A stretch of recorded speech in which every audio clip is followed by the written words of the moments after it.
football game between Holy Innocents Golden Bears, who now stand 8-0 and 1 win away from the Region 5 title, as they come on the road and will take on the Landmark Christian School War Eagles here at Thorne Stadium again in Fairburn, Georgia. Coach Gaines and Nathan Griotti with you here once again on the Golden Bear Network. And Coach, 1 win away. We've kind of called this a redemption tour all season long. They've come back and they've beaten everybody that they lost to and then some last year, and now they're coming into this one with 1 win away on the road on a really, really cold night on the road to try to capture that Region 5 championship and secure home field advantage in the playoffs. Exactly, and let me say first, Nathan, it's good to be back in the box with you. We're looking down at the end zone to our left, and Coach Winter's bringing his troops out.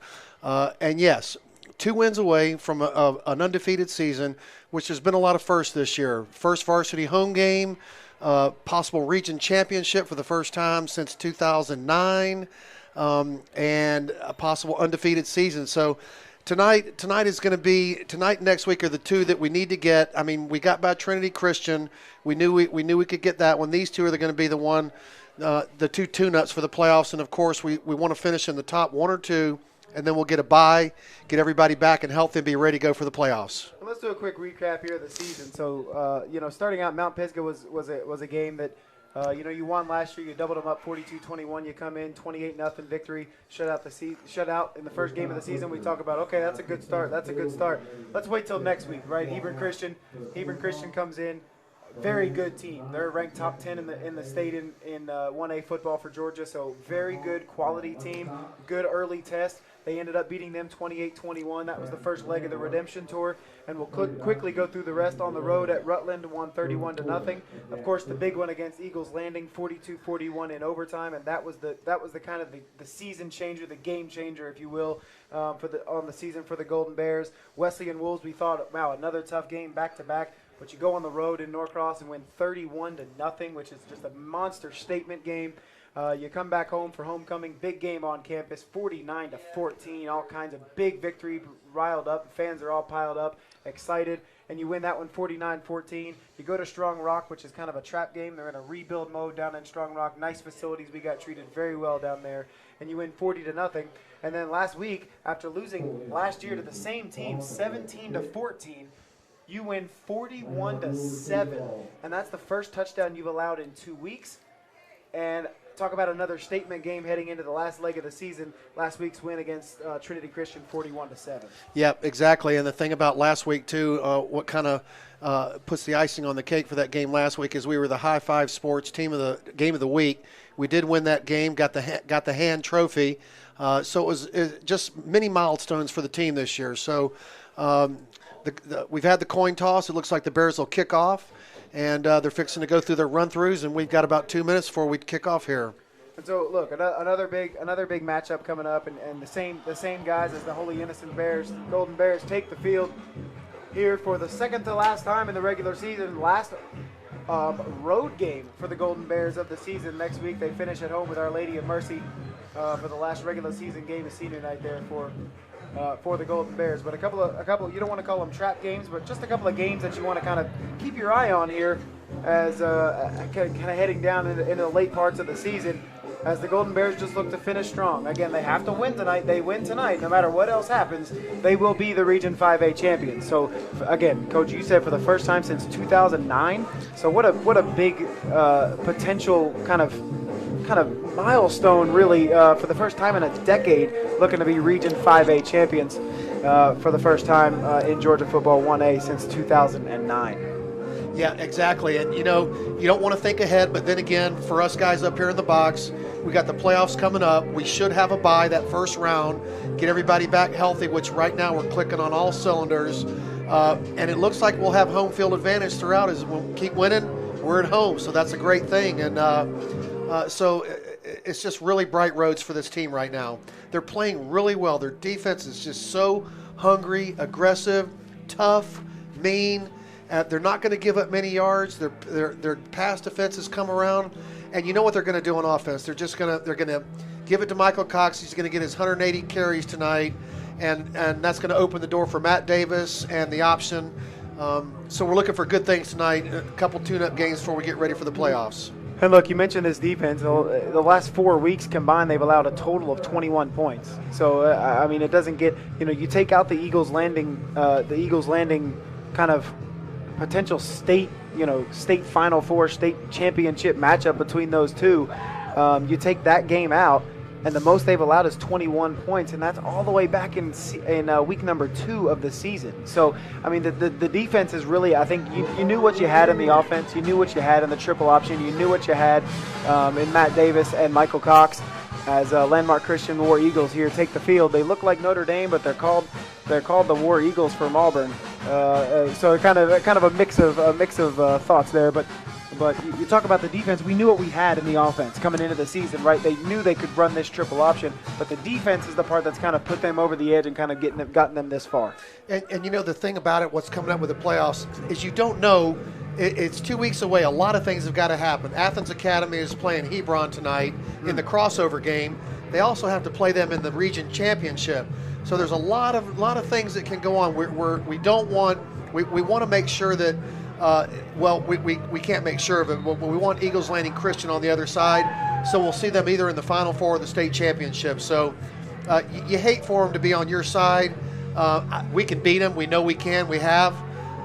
So, again, a lot of things have to kind of just work their way out these last 2 weeks of the season. We know where we're going to be. It's just where everybody else is going to be. And I tell you, Darlington is tough. Athens Academy is tough. Savannah Country Day is tough. It's not an easy route. No. I mean, it doesn't matter who lines up where, to be honest with you. It is going to be difficult, but if you can avoid Eagles Landing until the Final Four or the state championship, I think that's probably a good idea as the kick is up and away. Peter Wonke with the long kick fielded around the 5-yard line, brought up the left sideline and hit hard out of bounds. My goodness, Landon Cardian comes up and lays a blow. To the blow, my goodness, and I couldn't see. I think that was Jax Fisher bringing it back for the War Eagles, but he thought he could get a couple of extra yards, and Landon Cardian just absolutely with a beautiful textbook hit. He did. Right in the chest and knocks him down very hard. Good start for the special teams here for the Golden Bears. And what a player Landon Cardian is. Plays that slot position on defense, that the rover or the bandit, and he's a shutdown defensive back guy. And you're going to see Micah McAllister there in the backfield as the quarterback for the War Eagles. He's in the shotgun formation. Going to hand it off, and great defensive pressure from that defensive end spot.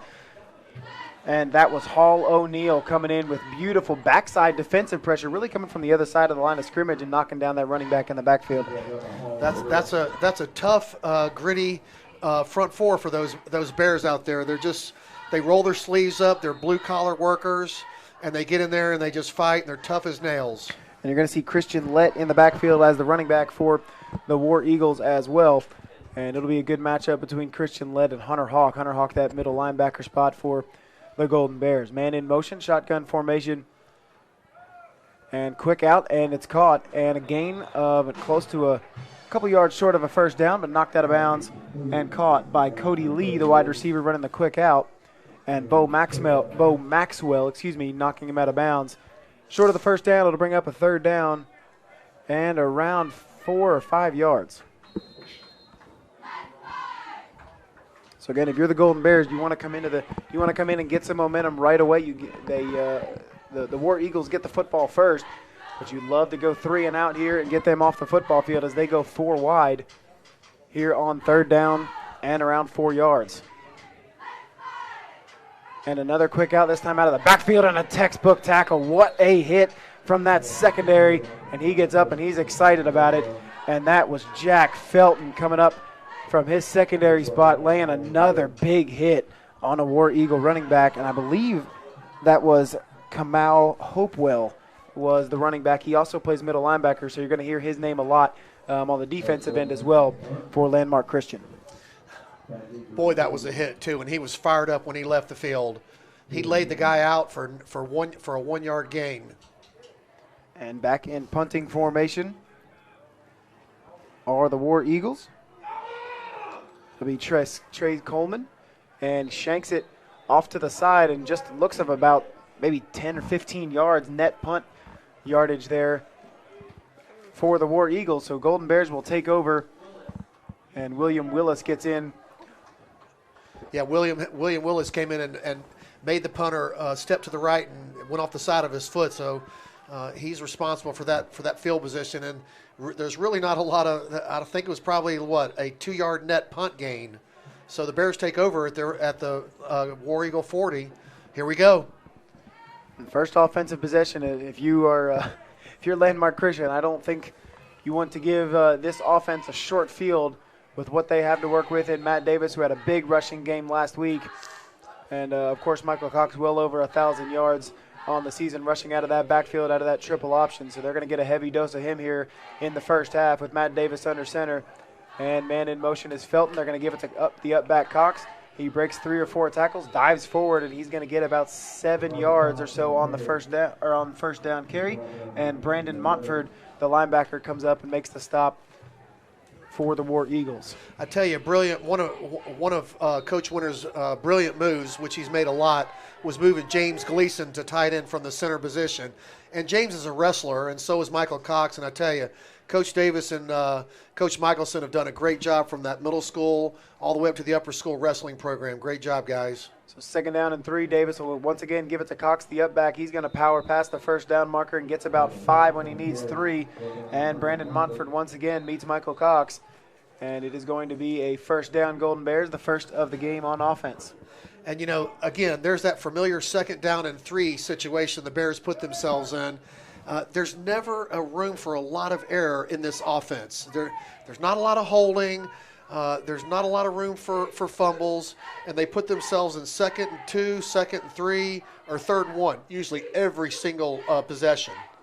And it'll be first down and 10. Felton in motion once again. They're going to give it to Cox once again. Bowls through the line, gets inside the 10-yard line down to around the 9-yard line. And it'll be Caleb Nichols comes up from his secondary spot, but not before Michael Cox gets a big gain all the way down, looks like to around the 9 or 10-yard line. Another big gain for Michael Cox.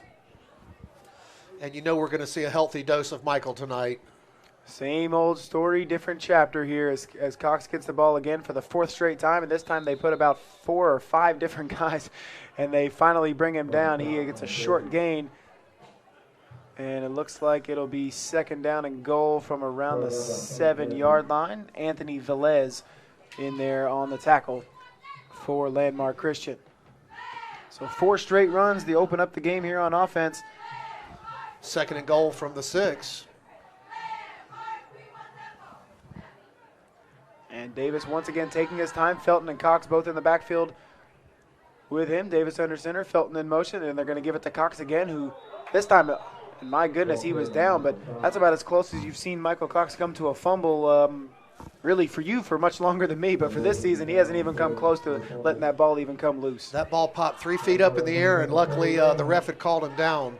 But I tell you, last week Trinity Christian had made their decision. They were going to try to stop Michael, and that opened up the option for Matt Davis, who ran wild. And that's what this option does. You got responsibilities. You got to take the fullback, the A-back, or the quarterback. 3rd down and goal, and they're going to give it to Cox, who walks into the end zone. Touchdown, Michael Cox and the Golden Bears as they go up 6-0, pending the extra point. They strike first. And 5 runs for 40 yards for Michael Cox. He's averaging 8 yards a carry, and believe it or not, that's under his season average on the season. But the first drive belongs to the Golden Bears and Michael Cox as he goes 40 yards on 5 plays. Takes a few minutes off the clock. And pending the extra point here from Peter Wonke, they will go up 7-0. Marshall Nichols on the hold.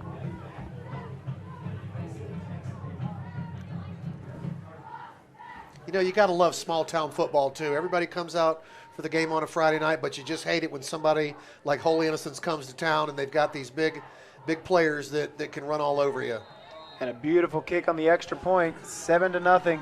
The Golden Bears leading the War Eagles of Landmark Christian in a kind of a typical start for the Golden Bears. They like to start very quick. They love to get that 3 and out on the first possession, turn it over, and they got exactly what they wanted in a short field on the pressure by the Golden Bears special teams. Second great play already by the Golden Bears special teams. We talk all season about 3 all three facets of the game have to be sound if you're going to win a state championship. It's one thing to beat a couple of regional teams and to win a regional championship. If you want to win the state championship, you have to play sound football in all three facets. Tonight they start out great in all three.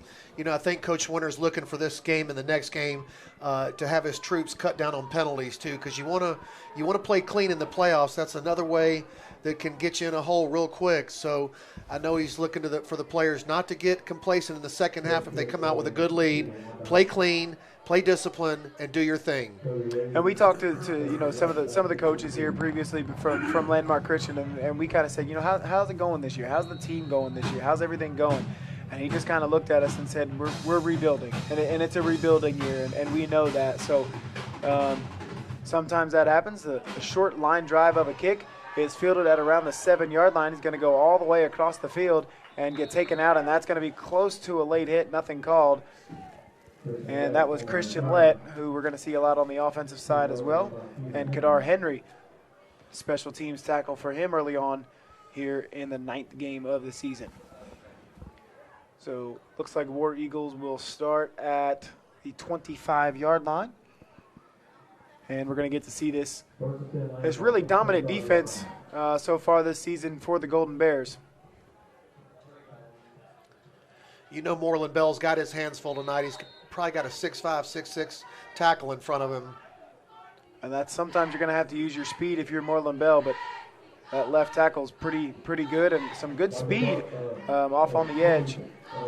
And that was Caleb Nichols once again, and I know Donovan Johnson was in on the push out of him out of bounds as well.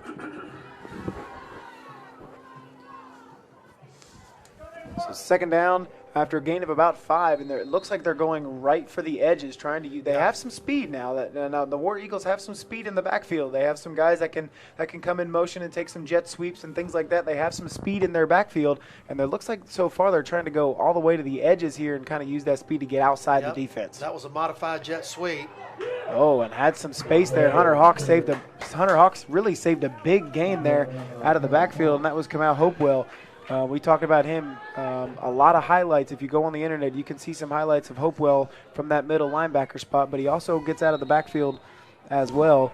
And 3rd down and 1, Hunter Hawks saved what could have been a very big gain there on 2nd down. So shotgun formation, 4 wide receivers, Hopewell in the backfield. Got a double stack on each side. And they're going to hand it off to Hopewell, but great defensive pressure once again. And that was led by Sam Aiken originally, and he was helped out by William Willis and Moreland Bell. I tell you what, Sam Aiken, he's a guy that you don't want to face on the defensive line. I'll tell you why.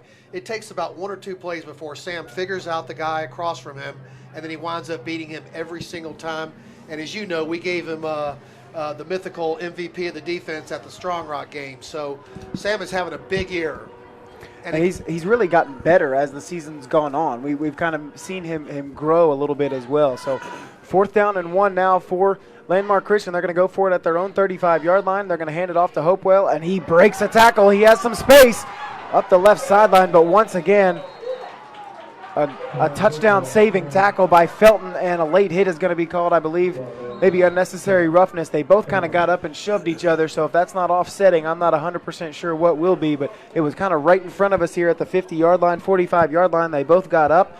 Hopewell was pretty excited that he broke a tackle and got the first down. It was a great run by him. Felton probably saved a touchdown with his tackle here on the sideline, so you don't want to see this.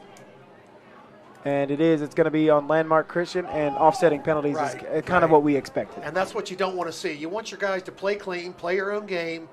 Don't get caught up in somebody else getting in your face.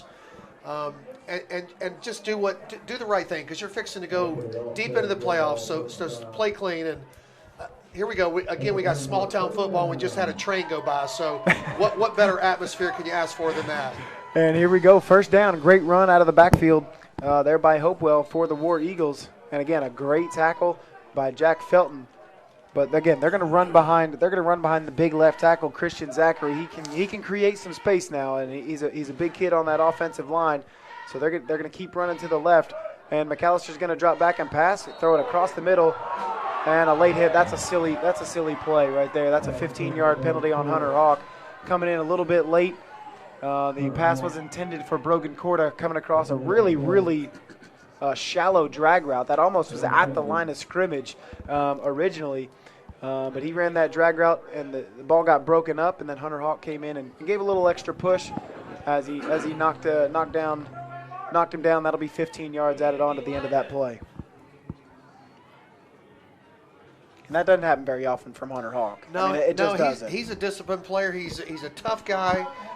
But, you never know what's going through a player's head, whether he thought the guy had the ball, he wanted to drive him down to the turf and make sure he didn't. But that was kind of obvious. It kind of got batted around and hit down, and Hunter just followed through all the way on the tackle. So here we go, 1st and 10. And quick pass, and he makes a move out on the right sideline, has some space, gets a first down, and pushed out of bounds by Cardian. And that was Cody Lee, the wide receiver. So Landmark Christian has something moving here on their second possession of the game. 4 plays and some penalties have put them inside the red zone here of the Golden Bears. So a War Eagle first down with just over 6 minutes to go here in the first quarter. It's the Golden Bears 7 and Landmark Christian nothing. But on the verge of threatening here inside the red zone at around the 17-yard line. Looks to go quick out and nowhere to go. He's just going to take it up for a couple of yards up the middle. And Spencer gets in there for the first time on the tackle here tonight. Going to bring up 2nd down and around 8 yards. Another one of those players that's having a breakout year. That's Spencer Getz. He anchors that defensive end position, and he's pretty much a lockdown guy. One of the league team leaders in sacks as well on the season, can really get to the quarterback from that defensive end spot as well. So McAllister runs to the sideline, will get the play and go back and huddle up. And again, not in a big hurry is Landmark Christian. They're going to try to take their time here, give their defense a little bit of a break because they know what their defense has to deal with here tonight. Well, that's basically why they bring Spencer in. He comes in on passing situations, and you can see he's in a 2-point stance, upright position on that end position. So we got a jet motion across.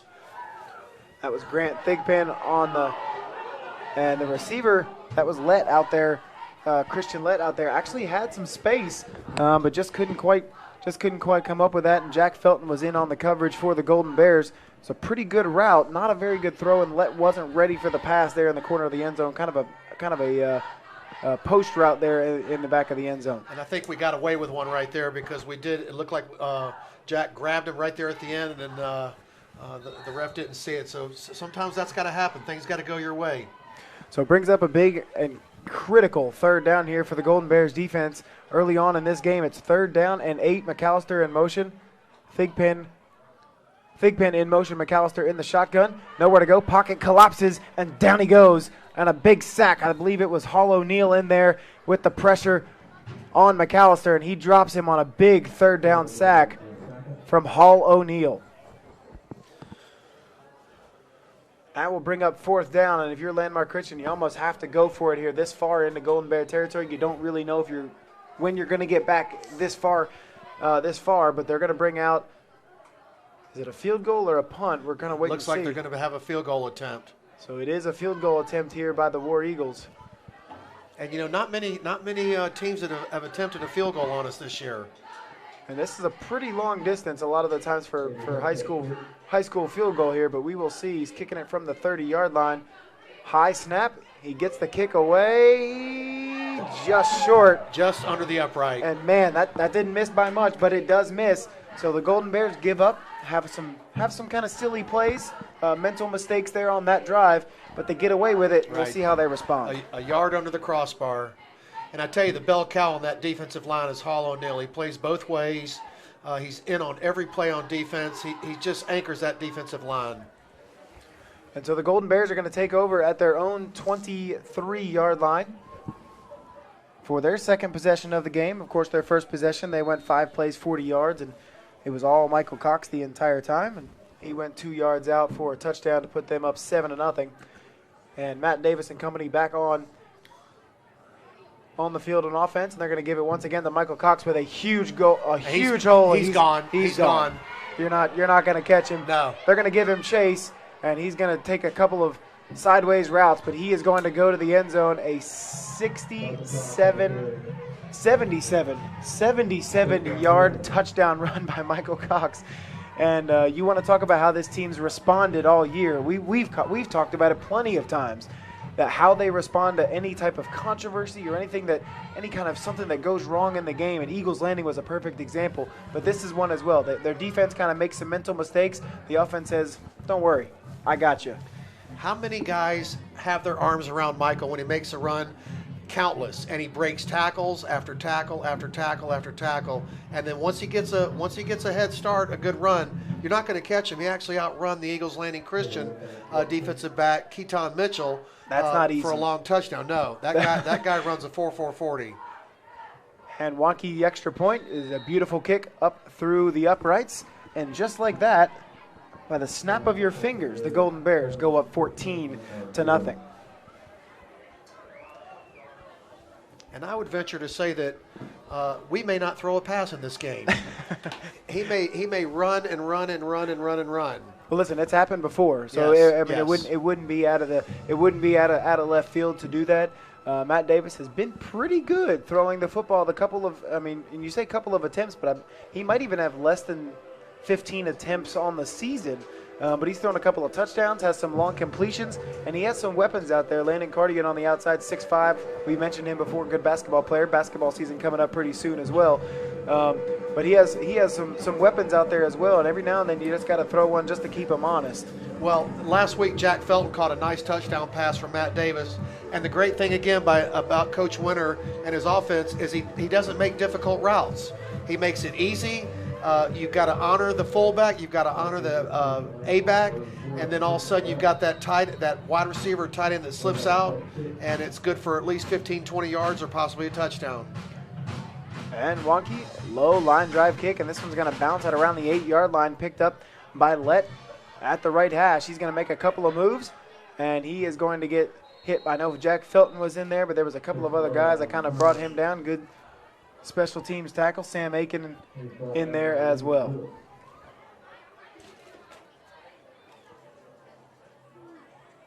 And Hayes Reifenberger also helping out on the special teams tackle. So first time we've mentioned his name tonight, but good to see him in on the action as well here in the first quarter. You know, all these teams across the state, they run that 4-wide, 3-wide gun and throw the ball all over the place. But you see such a simple offense gain so many yards. You wonder how many teams across the state in the years to come will start converting to the triple option. And a lot of it is who you have on your team, play to your strengths. But obviously Coach Winter brought the offense with him to Holy Innocents. But it's also when you have a guy like Michael Cox, it makes running the triple option very easy. And Holy Innocents looking like they had a turnover here. The defense and the bench wanted the turnover, but Griffin McKinnis in the backfield on the stop for the Golden Bear defense, and Ryan Ziegler with the carry, the fullback out of the backfield for the War Eagles. And you know he's going to get the bulk of the carries tonight for the War Eagles. That ball came loose, but the refs did not give it to us, and looked like Griff McKinnis was trotting in the end zone with it. So 2nd down and 11 after the loss of 1 yard on first down. McAllister shotgun formation. He faces some pressure again, loads up, has his receiver, just overthrows him. And that was Leighton Dixon out there in coverage for the Golden Bears. And Trace Coleman was the wide receiver. And I'm not exactly sure what you want to call that route. It was kind of like a fade route in the middle of the field. It was a go route, but it was also kind of faded towards the sideline a little bit as well. A little post corner. He takes a step towards the post and then makes the defensive back turn his hips to the inside and then pops back to the outside. And he was open. It was just overthrown. So it'll bring up 3rd down and 11. You got to respect going for it there on 2nd down and long, but now it brings up a tough spot here, 3rd down and 11. Shotgun formation once again, high snap and handled by McAllister. A lot of space to work with by the man in motion. And Jack Felton once again with a good tackle, and a really late flag is going to come in, and that is going to be horse collar tackle on Jack Felton on the tackle. But that could have, again, potentially a much longer run could have happened there by Landmark Christian. But Jack Felton coming in with the touchdown, possibly touchdown saving tackle. You know, sometimes you get a penalty on you, but you live another day, you live another down, and at least it didn't go to the end zone. So, again, a fumble could happen the next play. So sometimes a bad penalty is a good penalty. And 15 yards added on to the big third down run out of the backfield for the War Eagles. And now it'll bring up first down and 10 from the 43-yard line of the Golden Bears.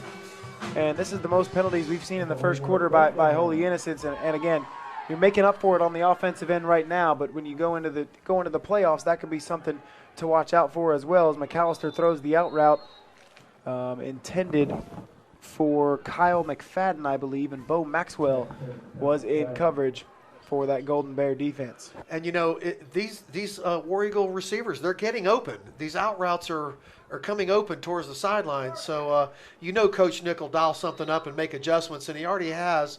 He's got the two defensive ends in a stand-up position, which is unlike what we normally do. So he knows that they throw the ball a lot. He's bringing pressure off the edge is what he's trying to do. And Maxwell in the backfield in shotgun, or excuse me, McAllister in the backfield in shotgun formation, as well as Kamai Hopewell.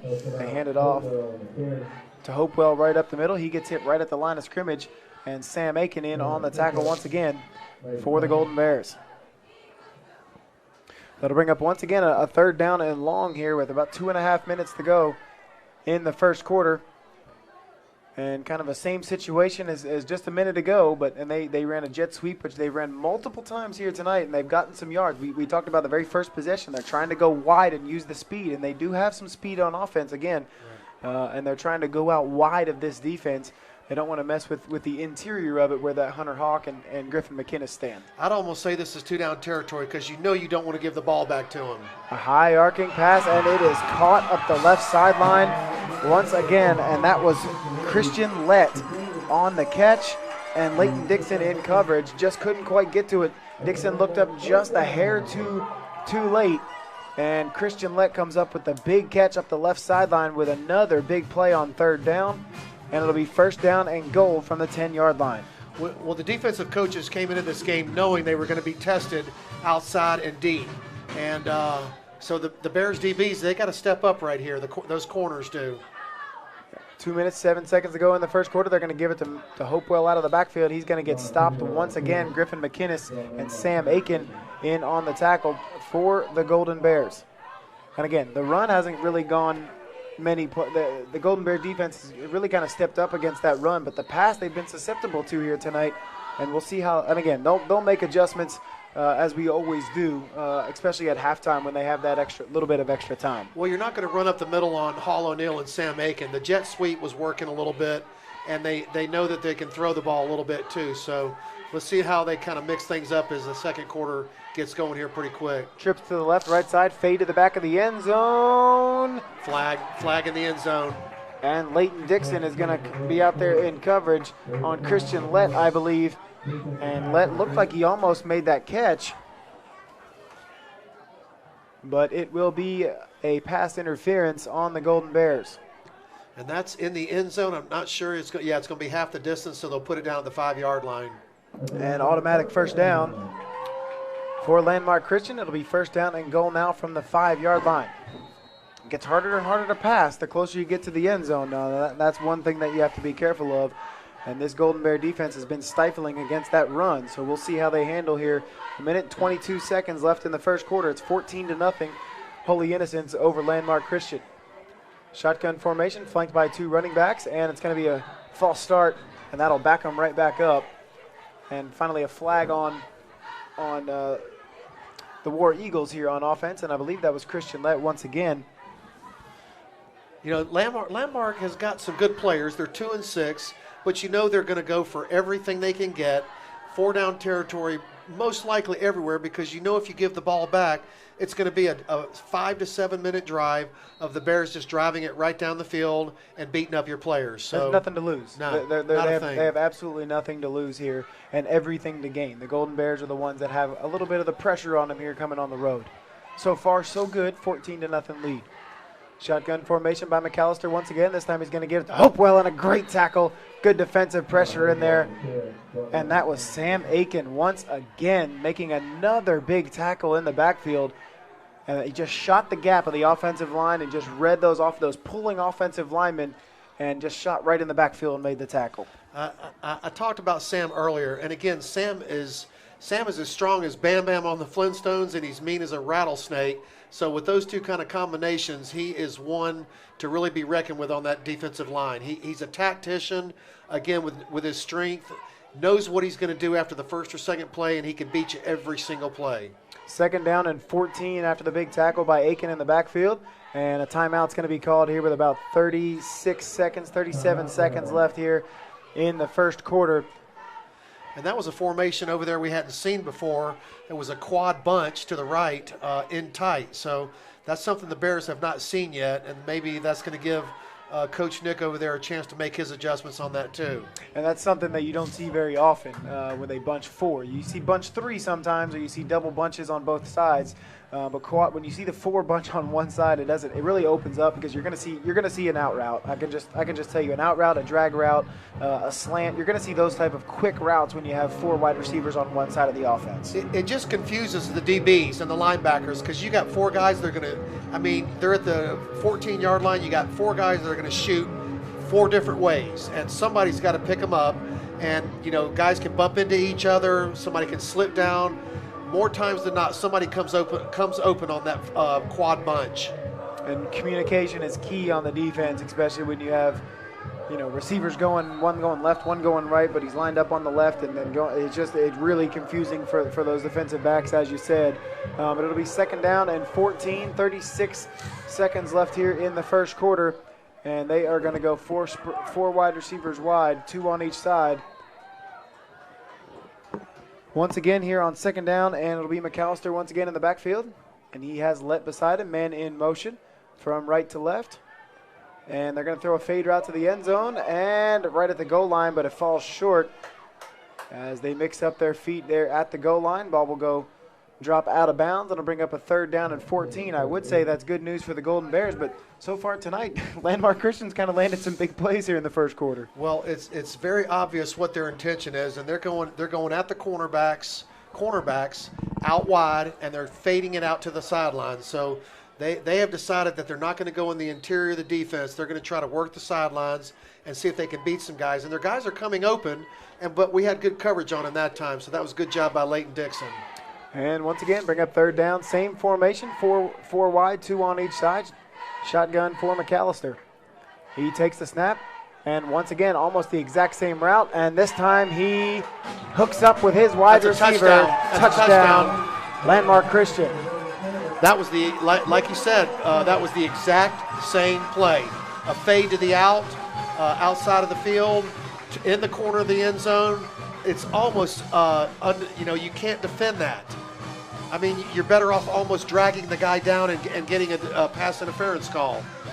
And so a 20-yard touchdown pass from Micah McAllister in the corner to Christian Lett. That looks like that's going to be the combination for tonight too. And that's kind of their main weapons on offense. We see that Landmark Christian now, they have some speed. We talked about it all first quarter. They have some speed. So what adjustments will the Golden Bears make on defense? They still lead 14-7 here with 25 seconds left. And Bryson Cornell with the kick for the War Eagles. So 14-7, just like that, the Golden Bears kind of got out of that last drive before this one. They got away with it a little bit and stopped them on 4th down. But this time, McAllister to Lett for 20 yards will make this game 14-7. And Holy Innocents will take over for their 3rd possession here with just about 25 seconds to go here on the first quarter clock. Sometimes that might be enough just to make the Bears a little bit mad and come out and run it right back down their throats. So that's their game plan. And they're going to feed Michael Cox and try to get Matt Davis on the edge as well as Jack Felton. And one of the things you kind of came into tonight, 113 points for and over almost 300 points against for Landmark Christian. Yeah. So you kind of come in, you play the numbers. And Golden Bears haven't allowed but 21 points in the game all season long. You kind of come in and saying, is Landmark Christian going to score? I mean, you don't say it on air like I just did, but you say it in your head, right? Exactly. They come out throwing in a short kick. is going to be picked up right around the 30-yard line by Leighton Dixon, making a couple of guys miss, and a good return and good field position for the Golden Bears. And that was Trey Coleman in on kind of the pooch kick. It was kind of a half pooch kick there from Trace Coleman. And picked up again by Leighton Dixon, but Ryan Reddick in there on the tackle for the War Eagles. But that gives the Golden Bears a somewhat short field here, 60 yards for their third touchdown of the night. And we will see Michael Cox, Matt Davis, and company once again on offense with 19 seconds to go here in the first quarter. So once again, how do the Golden Bears respond after a big play? And they're going to give it to Cox, and man, he runs hard. He met someone in the hole there, and I believe that was Hopewell from that middle linebacker spot, coming up and meeting Michael Cox. Kamal, I hope I'm saying his name correctly, Kamal Hopewell. And he comes up and hits Michael Cox right in the hole, but not after a gain of 3 yards, and that will end the first quarter. Entertaining first quarter so far. Exactly. Well, it's obvious to see what the War Eagles are going to do. They're going to throw the ball to the outside part of the field, and now that gives a chance for Coach Nick over there, the defensive coordinator, let his defensive linemen pin their ears back and go after this quarterback all night long. And this offense is slightly looking, not the Golden Bears, the War Eagles offense is looking a little bit same type of formations and what they're running as Eagles Landing a couple months ago, when we were over at Riverwood High School or Riverwood International School, because they're spreading things out. They're using some speed. Obviously, we saw Keaton Mitchell a lot in that game. They're using Christian Lett a lot in the same way, and they're bringing in Hopewell from the backfield to kind of get the tough yards, 1 or 2 yards up the middle. But they're using Lett kind of like Keaton Mitchell, and they're kind of spreading the field. We talked about that, but they're throwing it all over the place. That's exactly what Eagles Landing did, and the Golden Bears found a way to stop that. Really, in the second half, they started to kind of come up with some big stops. Well, the War Eagle offense is staying away from the interior of our defense because it's really strong there. Our defensive backs are strong too. Matt Davis on the carry. Wow. And he is so shifty when he gets out and runs that quarterback sneak. They fake it to Cox. Cox gets hit by about 3 different guys anyway in the backfield. I thought Michael Cox had the ball. And it is a first down run by Matt Davis. So shifty that quarterback is. And Austin Swint from that linebacker spot comes up and makes the hit. It'll be first down and 10 now in War Eagles territory are the Golden Bears. Felton once again in motion. This time they will give it to Cox, and he will dive forward. He gets about 3.5 yards there on first down. And it was Hunter Hawk on the carry. Excuse me, I'm so used to saying. On the tackle. Hunter Hawk on the tackle. On the carry, I'm sorry. Okay. Yes. I'm looking for who. That was the middle line. That was 34 again. Hopewell. Yes. Hopewell on the tackle. Yeah, Hopewell on the tackle on that one. It'll be second down and around 6 yards.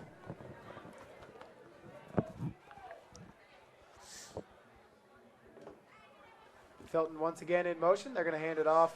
And Davis is going to keep it. He has some space up the middle right between the hashes. Is he going to outrun him? He gets tripped up, but he dives in.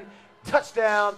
Matt Davis, another big run for the Golden Bears as Matt Davis goes 45 yards right up the middle of the field for a touchdown. How about the speed of Matt Davis outrunning 2 DBs and diving into the end zone that last yard? And that's so demoralizing to the War Eagles. They just went down and scored, and in 3 plays we take it down and score.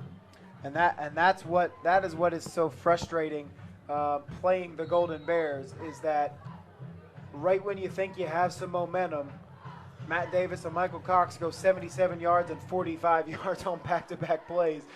And not back-to-back plays, back-to-back possessions, excuse me. And they go in for another touchdown to the Golden Bears. The extra point once again perfect through the middle, and it is 21-7, the Golden Bears lead.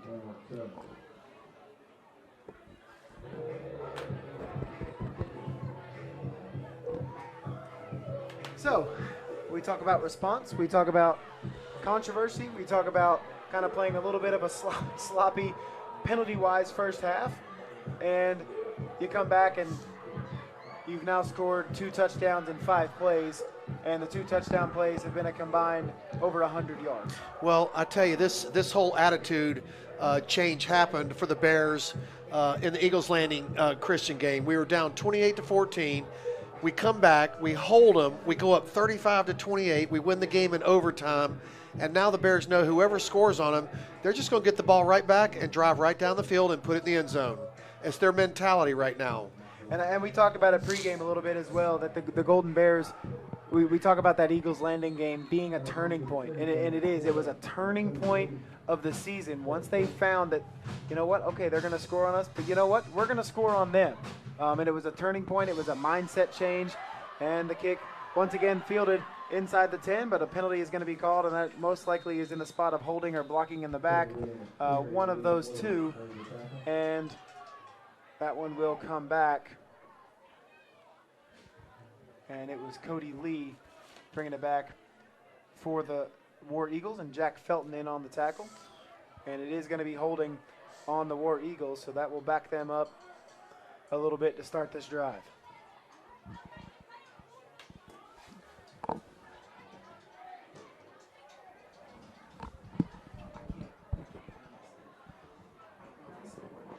And that's another thing the Bears have done, too. They've capitalized off the other team's penalties and mistakes. They back them up. It's 1st and 10 at the 15-yard line. And here we go again. We got trips right. The War Eagles are spreading the ball out. They're on the near side of the field towards us. So good field position. Bad field position for the War Eagles after that penalty. They will start at their 15-yard line. And McAllister nowhere to go, tries to scramble a little bit, but he gets hit by a couple of different defenders. Hunter Hawk comes in late, but William Willis gets him by the ankles first, and Hunter Hawk cleans up the mess after a very short gain of a couple of yards. You talk about a guy that's really, really exploded on the scene. William Willis, 2 years ago, playing middle school football, and now he's a starting linebacker for this team and has played spectacular. And the thing about William is you can put him out on a slot receiver, and he can cover anybody. 2nd down and 7 as we approach the 10-minute mark, and they're going to hand it off to Lett out of the backfield, making a couple of guys miss. He has some space, and he is going to be gone. It's going to be an 81-yard touchdown run for Landmark Christian. And it was Christian Lett on the carry. So bad field position or not, 81-yard run by Christian Lett. Well, what they did was they spread everybody out and ran a zone read right up the middle. On that zone read, it works two ways. The quarterback reads the end. He can either keep it or give it. He chose to give it that time, and that was the right decision. And more speed being shown here by the War Eagles as Christian Lett now his 2nd touchdown of the night. The extra point is up, and it is good. And we have a 21-14 ball game. And we talked about not being a trap game necessarily, but this is getting a little interesting here in the 2nd quarter. 21-14, the Golden Bears lead the War Eagles. And we are going back to the Golden Bears on offense, and who's going to have the next big play of the game, because we just keep going back and forth. Well, I tell you, a team like Landmark that was once in the state championship probably 7 years ago and has tried to rebuild, is struggling to rebuild, getting players in, and they're doing a good job of it. And all of a sudden, right now, they're keeping up with the #1 team in the state. So their confidence level's got to be flying high right now. But again, here's the Bears mentality. They don't get down about it. They're just going to get the ball. They're going to bring it back up on the kickoff return, and they're just going to drive it right down the field. That's what they do. They do it well. They do it continuously. And look, sometimes the defense has a bad game. Sometimes the offense has a bad game. Sometimes special teams has a bad game. You have to pick each other up. It's part of being a team, a football team. And so we'll see what happens here. So far, the offense has said, "It's okay, defense. We have you tonight too." So we're gonna keep chugging and plugging along here. So the kickoff is up. Another short kick, fielded right around the 25-yard line, and gets a couple of blocks, and he will fall forward, I believe, to the 38-yard line is where the Golden Bears will start, and Grant Thigpen in on the tackle for the War Eagles.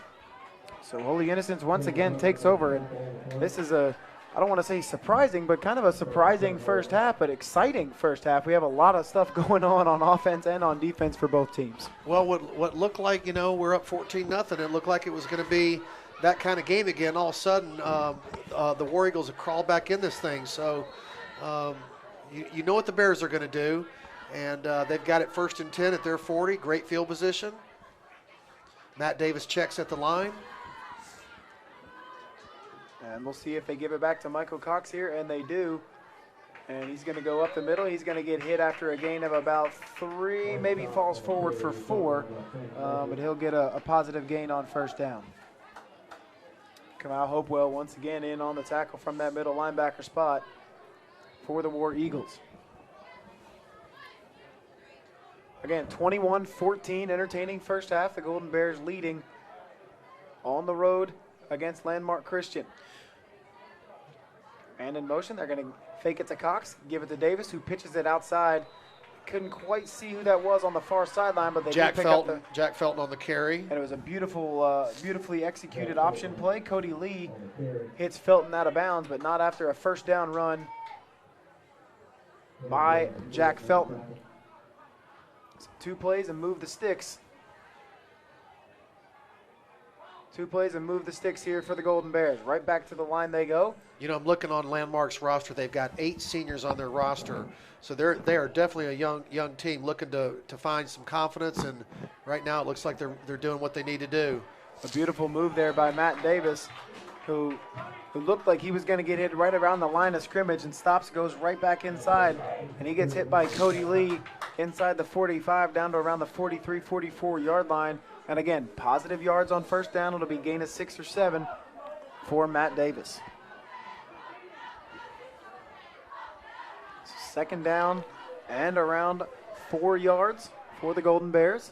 And this is a typical Golden Bear drive here. What we've seen so far hasn't really been a prototype.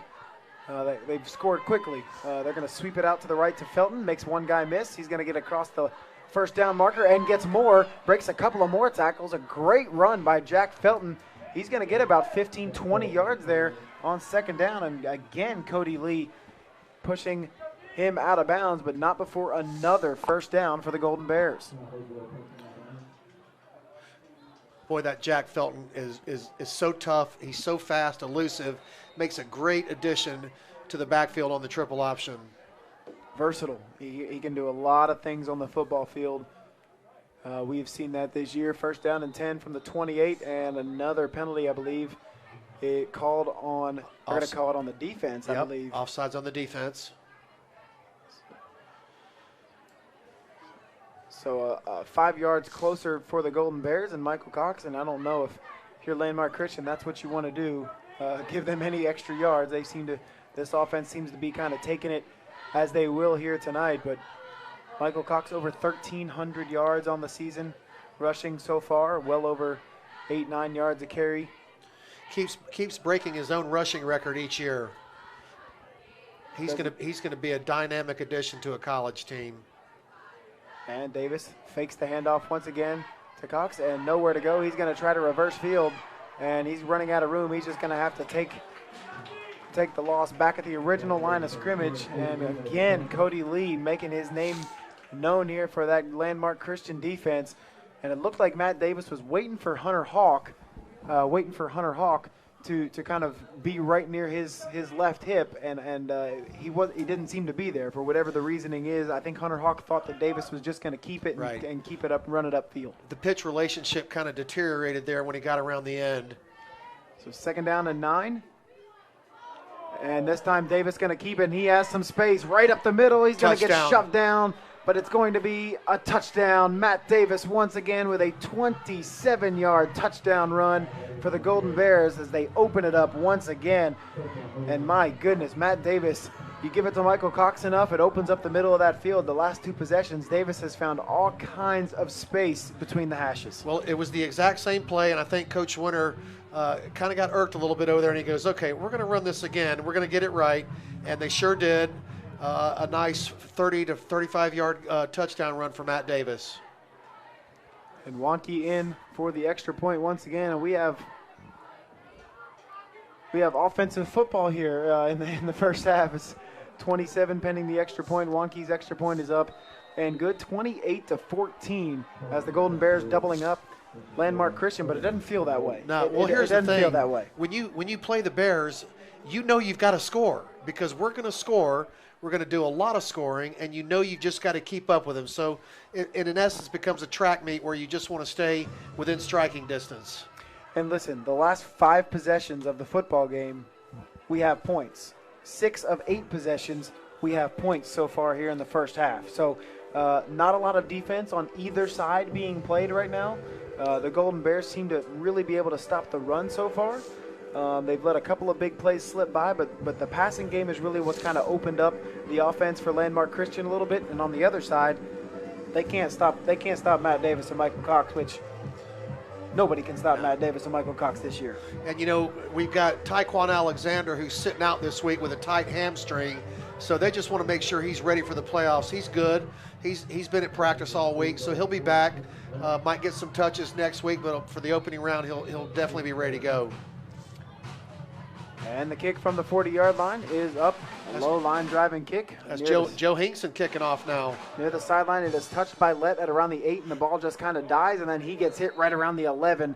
And that was Kadar Henry once again in on the special teams tackle for the Golden Bears, and that was a misstep there by Christian Lett as he went to kind of pick the ball up inside the 10-yard line, right around the 7 or 8-yard line here on the near side of the field, and he went to pick it up and just didn't pick it up, and the ball just kind of died right there at the 8. By the time he went back and got it, Kadar Henry was all over him. He had his eyes up the field when the ball first dropped because he knew Bear players were bearing down on him, so to speak. And it'll be first down. It'll be first down and 10 for Landmark Christian. 7.5 minutes to go here in the second quarter. It has been an offensive shootout so far, 28-14. The Golden Bears doubling up Landmark Christian, and they're right at their season average of around 30 to 35 points a game is what they normally put up, and they have 28 here in the first half. So same formation, 4 wide receivers. And Micah McAllister, the quarterback, with Lett behind him, or Lett flanking him to his right, excuse me. You've got 2 receivers out to the left, and you've got an inverted 2 receivers on the near side. Quarterback checked off. He's thrown a little out route. And there's Christian Lett once again. This time, I think they play it a little closer here. It looks like they're playing a little off on the defense, and that was Brogan Corda, the wide receiver, running the short out route here, which has been effective tonight. But it looks like that defense, you can already see on that play, they had a help guy over the top here, and a cornerback kind of playing the under route, and a help guy going deep. So they don't want to let a deep passing play happen again. So they're going to change the defense just a little bit here. First down and 10 after the out route for the War Eagles. And McAllister once again with the hard count. Going to look towards the sideline. Yeah, they're checking off again. They've done a lot of checking, the War Eagles have.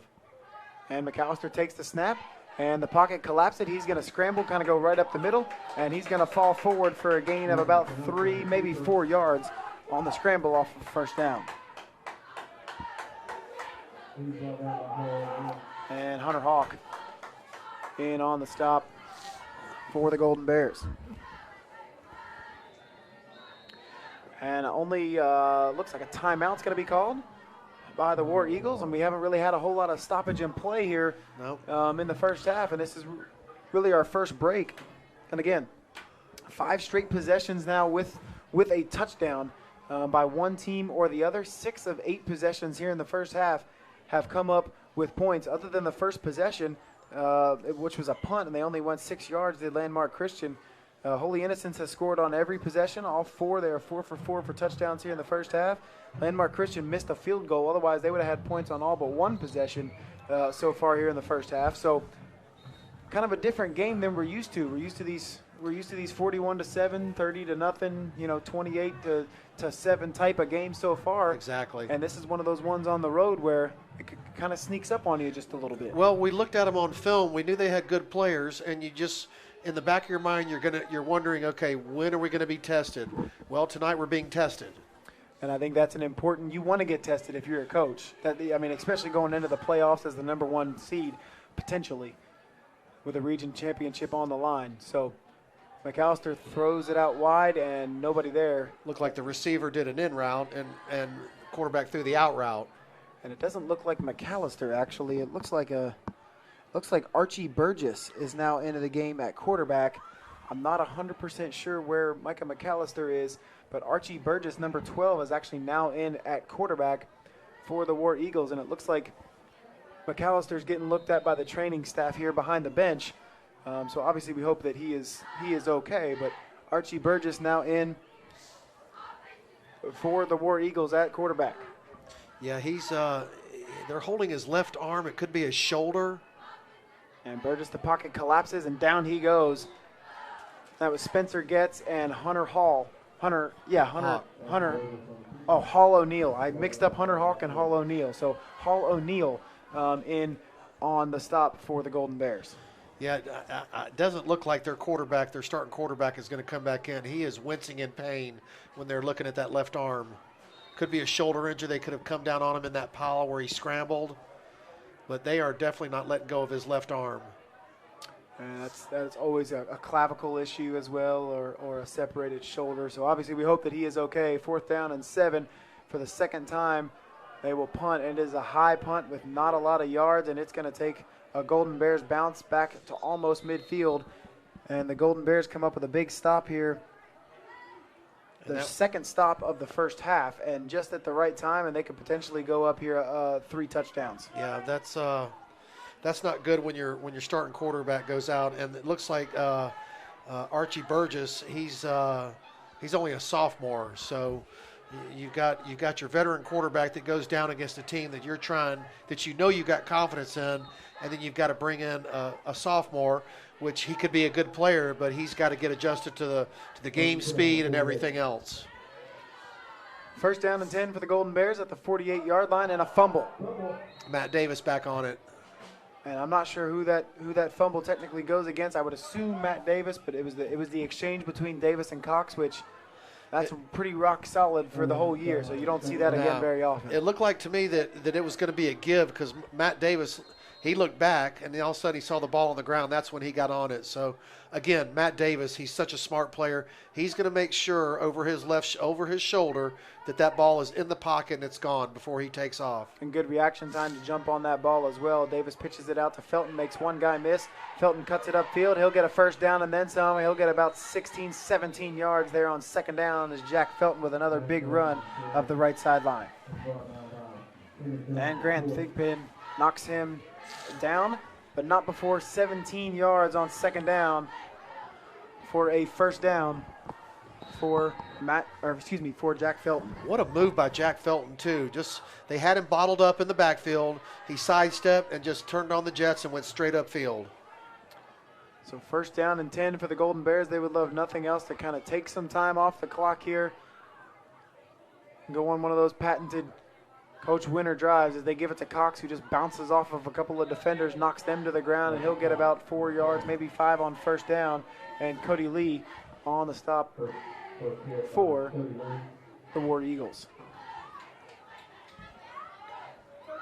Slow and steady wins the race here. The Golden Bears offense never really much in a rush. And this is a perfect time to slow the game down. Let your defense get a little breather, get a little break. Go down and score a touchdown and go up 3 touchdowns here late in the first half. And I see down here on the bench the starting quarterback has now got a ice bag, and he's got his helmet off. He might not return to this game the way it looks. And Jack Felton, what a great run. Off tackle. And feed Jack Felton here tonight. And my goodness, he gets all the way down to the 11. A 20-yard gain for Jack Felton again. And Brandon Monford will be in on the tackle. And there is a War Eagle down at around the 30, 31-yard line or so. So obviously you hope that he is okay. But I think it was kind of when you put it to the chest and give him a little pump here, that the Golden Bears got a little shock there in the first half. They always respond. That's the kind of team. It's a senior-led team. It has a lot of mentally tough players on this team, but really in the first half, they had to respond. I mean, at one point it was 14-7, and you look up and you say, wait a second, that's not supposed to happen, right? But it's how you respond, and they came back with a couple of big runs by Matt Davis and, of course, the 77-yarder by Michael Cox. These seniors, 3 years into the system with Coach Winter, they know what to do. They know the attitude, and they know the leadership, and they're gonna respond. Like you said, it's how you respond in this game, and that's the way it is in any sport. How are you going to respond when you get down or you face adversity? And right now, they have responded in a great way. Every time Landmark puts it in the end zone, we come right back, get a couple of good plays, whether it be special teams or a penalty, take over, and we put it in the end zone. So the Bears respond in all positive ways on everything they do.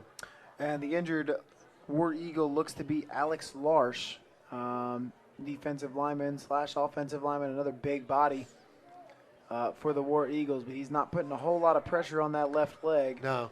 You can see he's got a knee brace on his left knee, and that's the one he's limping off on, so we hope he's all right. Absolutely. He does come off on his own power, which is usually at least a pretty good sign here. Obviously hope that he is okay, but we go back to the action as we approach the 4-minute mark. The Golden Bears at the 11-yard line. Felton in motion. They're going to swing it out wide to him. And he's going to take it wide, cut it up inside the numbers, make a couple of guys miss, bounce off a couple of defenders, and go into the end zone for a touchdown.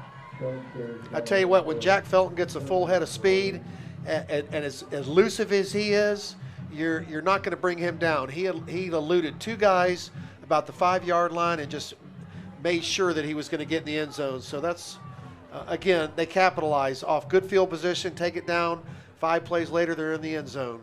And we talked about it. You know, you're going to have to score against this Golden Bear team, but they really come out and they are absolutely just moving the football. And you have to think that went into the mindset of the coaches of Landmark Christian, that we got to come out as Wonky's extra point is up and good, but we got to come out and if we can get a couple of big plays, score a couple of times, maybe we can kind of catch them off guard and kind of throw the game plan a little bit. But it hasn't really worked. They came out. It looked like a pretty good game here in the first into the first part of the second quarter, but really the Golden Bears have come out and just responded and scored on every single possession here in the first half, and they've scored pretty easily. So we're at that 4-minute mark, 4 minutes and 5 seconds remaining here in the second quarter, and it is 35-14. The Golden Bears on pace for a 70-point game here on the road at Fairburn, in Fairburn, Georgia here against Landmark Christian. And again, win tonight, they secure that Region 5 championship for the first time in 10 years. Yep. And I like what Coach Winter does. Both him and Coach Nick make great in-game adjustments and also player substitutions. You got Joe Hinkson kicking off now, and that was Hunter Hawk on the tackle. Great tackle by him, and let's see who had the ball. Is it Lett again? Was it Christian Lett again? I couldn't quite see the number. I think Brandon Montford was back there as well. So good tackle by Hunter Hawk in the open field, and it was Christian Lett on the return. And looks like the War Eagles will start at their own 25-yard line. Check that. That was Brogan Corda on the return, and he's limping on the sideline. So, again, the toughness of the Bears, it shows up. We physically beat down a lot of teams, and they know that they've got to score to stay in the game. And so again, we've got a bad snap. And Archie Burgess tries to fall on it. He can't quite fall on it. Bears recover. And the Golden Bears recover. Sam Aiken on the recovery at the 12-yard line. 1st and 10 Bears. Here we go. And that's not good if you're Landmark Christian. You put your backup quarterback in, 2 possessions, they punt 1, and that wasn't his fault. That was a bad snap. That had nothing to do with Archie Burgess playing quarterback back there, but the Golden Bears will take over. 1st and 10 at the 13-yard line.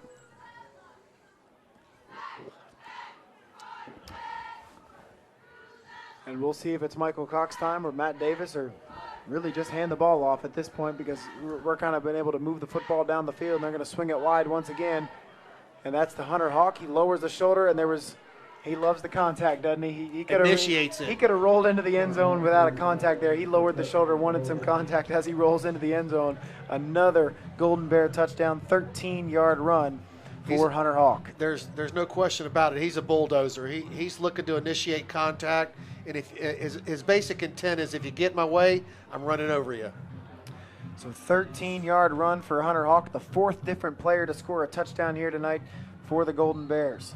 It seems like 7 minutes ago this game was 21-14, and now it's about to be 42-14. And I laugh not at the score. I laugh at just the change in momentum that happened. I mean, it was like the snap of your fingers. It went from, oh, goodness, this is a really competitive game, to all of a sudden, holy moly, we're up by 4 touchdowns. Yep, and it looks like we've got a flag. We may have a unsportsmanlike conduct penalty. We do on the War Eagles. In fact, he threw the flag right at the player that was using some sort of language. It wasn't a contact. It was a dead ball foul, but you could tell there was some jawing going on, and it looks like the Bears will take it and enforce it on the kickoff. 41-14, pending the extra point from Peter Wanke.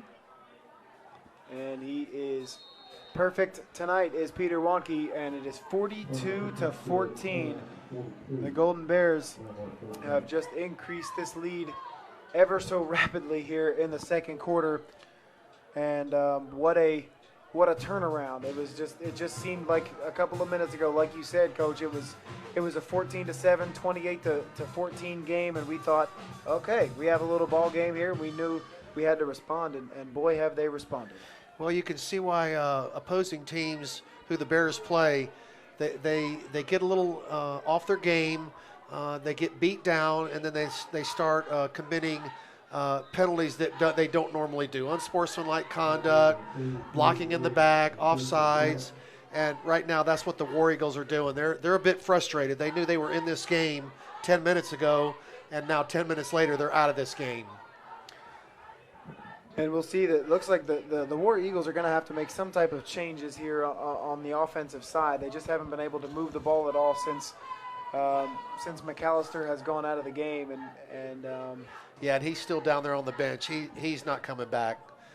He's got an ice pack on his left arm. It may be his wrist or his elbow that he fell on. And that's never good. They're fighting.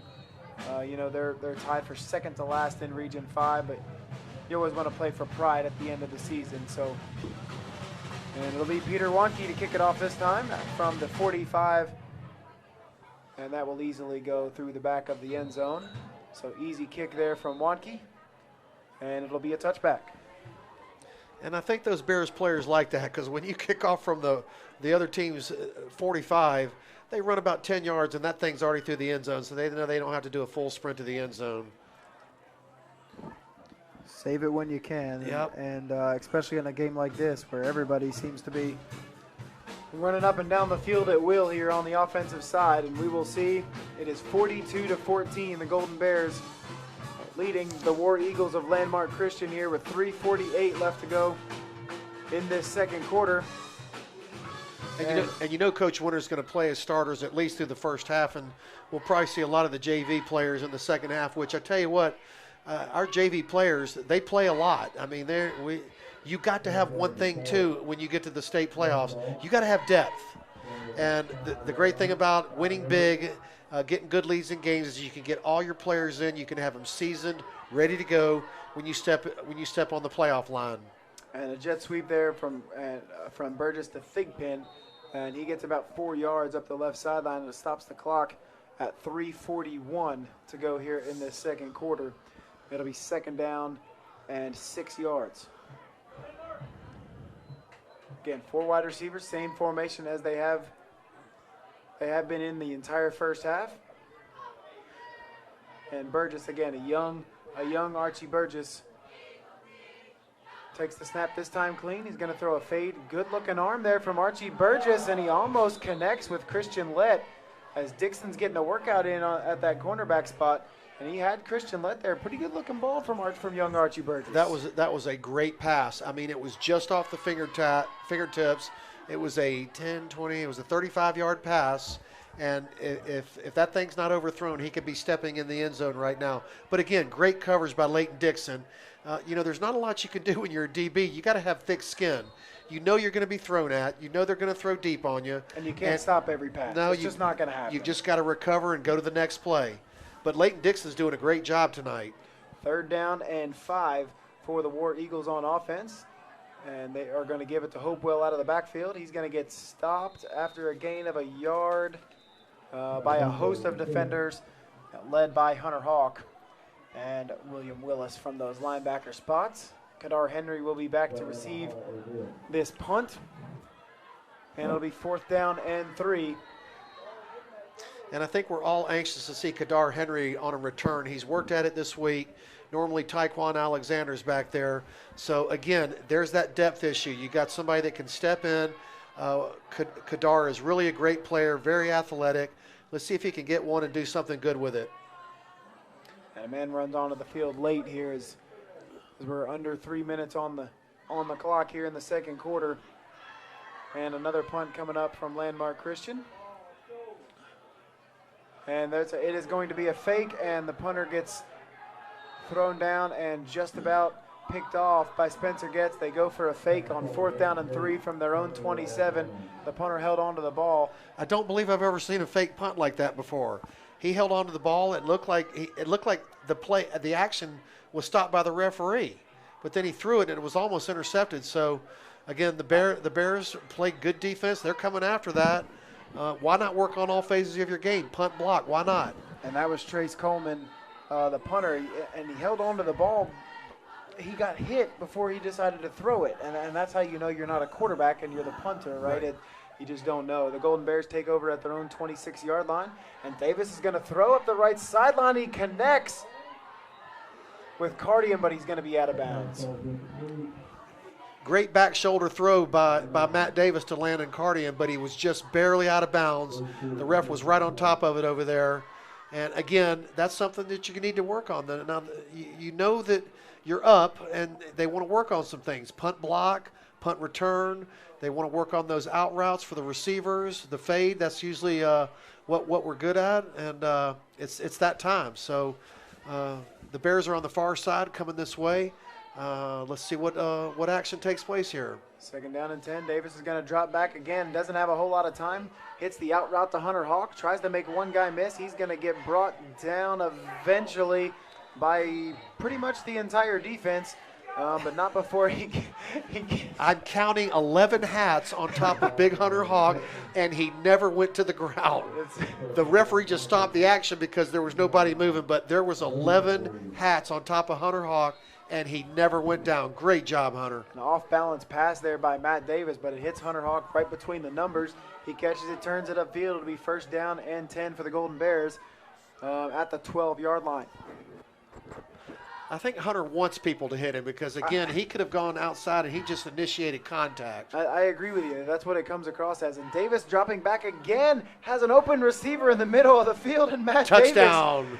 Matt Davis to Landon Cardian right down the middle of the field. A beautiful seam route as Cardian kind of lines up as a tight end in there, and a big 6'5" target right down the middle of the field for a touchdown. Well, again, there's this opportunity to work on some things now.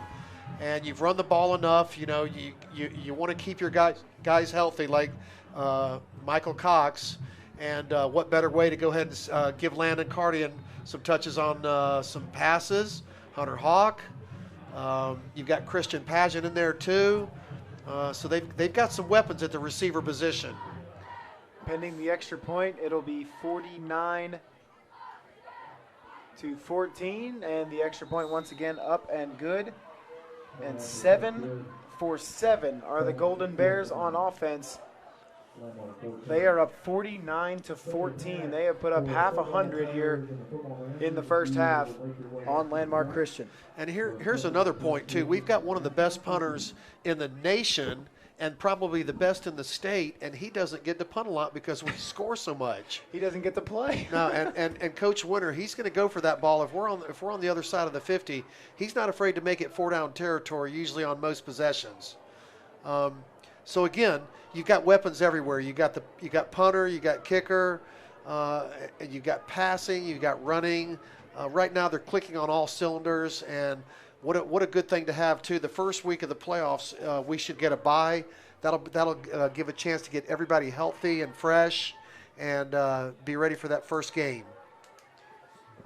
And I like the sound of home field advantage throughout the playoffs to the semifinals, of course. But the home field advantage for the first few rounds, it sounds pretty nice. Yes. Going into the playoffs. So again, the game not over yet, but you don't want to assume anything. But it is a 49-14 game, and not the best of kicks here for the Golden Bears. That'll go out of bounds. It'll be a legal procedure. And Landmark Christian will take the ball with good field position to start their next drive. So again, 49-14 game. The Golden Bears have just turned it on here in the second quarter. It was, I believe, a 21. Was it 21-7 after the first quarter? I believe 21-7 after the first quarter. And it is now 49-14. It was 21-14 too. It got that close. Yeah. And then all of a sudden, I guess the old saying, you poked a bear with a stick and he came out fighting. And that's what we've done. We've turned it on. We got a little mad, and the great thing too is we're not doing undisciplined things. No penalties. We're working really clean on all phases of the game right now. Yeah, the first quarter we talked about it being a little sloppy a little bit in the first quarter. The second quarter, they've cleaned all of that up. There's been none of that, like you said. So they're going to give it, I believe that's Lett in the backfield. He's going to get hit first by Spencer Getz. Landon Cardian in there as well. And Hunter Hawk also comes in to clean up the mess a little bit as well. The usual suspects on the interior making those tackles.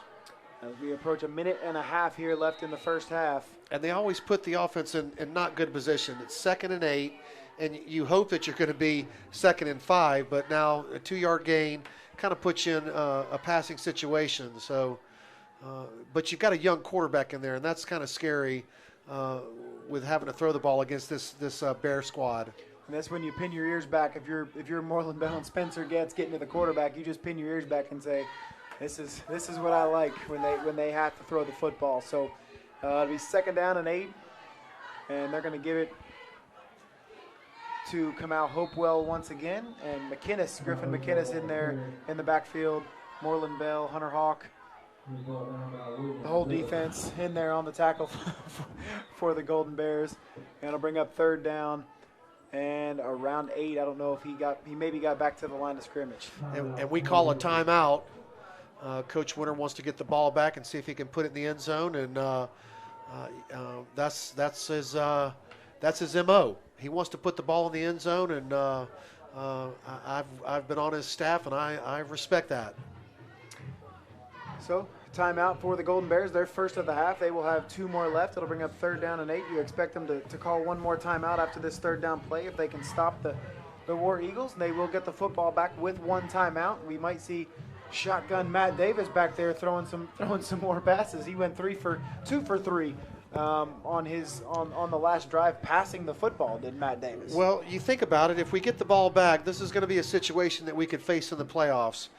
We get the ball back and we've got under a minute to play in either the half or the game. We've got to be able to throw the ball down the field. And this is probably what his MO is. We're going to try to work on that. So that two minute drill, so to speak, is going to come up at some point. It's going to rear its ugly head that you got to do it.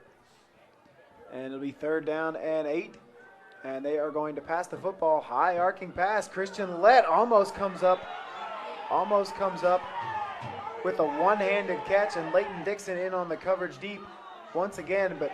And the fans want a penalty, but here's the thing, is that they were both wrestling with each other's hands. They both have every right to the football.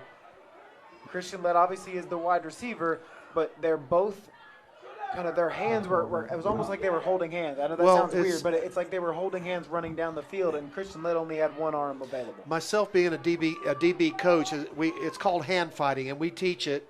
And there's going to be hand fighting between both the receiver and the DB. But Leighton Dixon was with him step for step. He was hand fighting. He played just fantastic coverage. Clock stopped, and now the Bears are going to get another opportunity. And it'll be 4th down, and a punt will happen, end over end kick, and it takes the Golden Bear bounce all the way to the 37-yard line with 30 seconds remaining here in the second quarter.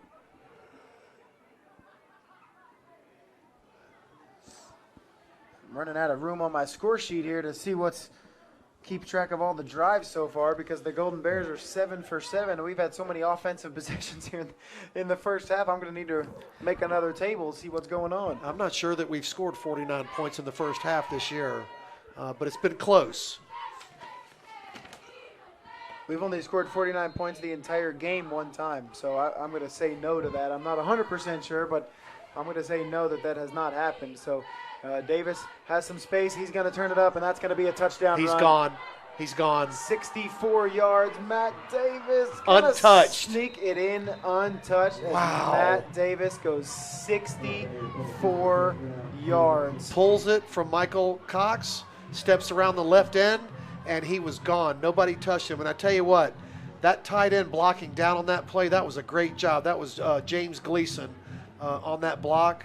And, that makes that play go. You've got to have that down block by the tight end, and it just opens up the left side. And sure enough, Matt Davis gone untouched. So great call by Coach Winter, getting that clock stopped and getting his guys back out there to get another score on the board. I don't know the last time that I have seen 56 points, 55 points pending the extra point here. Up and good. 56 points. We have 70 points combined in the first half. 70 points. Let that sink in to everybody. 70 points in the first half. In the first half of play. 24, in high school. 24 minutes of football. And it's not over yet. I mean, this is just something that, you could feel an offensive game kind of coming on. We mentioned it the first couple of possessions. You said, okay, not a whole lot of defense being played tonight, 21-7. Okay, now 21-14. Okay, 28-14. And then all of a sudden, Golden Bears have just turned it on, and they haven't stopped. 64-yard run, a 77-yard run, and an 81-yard run in the game by the War Eagles. So big plays galore. And it's 56-14 with 19 seconds. That's unbelievable. And the thing is, you're out at practice and you see the scout team players going against the first offense and defense, and they're just loving what's happening. They know they're going to come out in the second half and get a lot of playing time, which is well deserved because they go in there and they work hard. And Joe Higgson's onside kick attempt, sort of, is recovered by the War Eagles at the 38-yard line. And 17 seconds, and you have to think the War Eagles maybe just take a knee here, and I think you take the 56-14 deficit going into halftime and see if you can recoup a little bit here. But for the Golden Bears, you say to your offense, get some Gatorade and have a little break because there's not much more you can do on offense. I'm looking down there at Micah McAllister, their starting quarterback, and he does have an ice pack on his left wrist. So he doesn't look like he's going to return unless he goes in the locker room and gets some good treatment. And they're going to run a play to Hopewell up the middle, Kamau Hopewell, and Griffin McInnes in on the tackle. And that should do it here for the first half. And my goodness, what a interesting first half it has been. The Golden Bears up 56-14 through 24 minutes of football. And my goodness, let's take a break and we're going to come back. We'll recap the first half after this halftime break, and we'll come back and bring you the second half of action on the Golden Bear Network.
Welcome back into the Golden Bear Network. Nathan Grady, Coach Gaines with you. We have a very short wrapping up the first half. There was a lot of touchdowns. Quite a few. That's my first half recap. That's all you can say. A lot of long touchdowns, too. The Golden Bears up 56-14 as we enter the second half. And they have scored on every single possession. They have 4 plays, I think, of 40-plus yards. Let's see. I know you keep your chart over there. What was the longest drive as amount of plays? Let's see. That was Landmark Christian. Okay. 5? 5 plays. What was the longest run? Was it Michael Cox's? It was 77 yards. 77 yards. Yeah.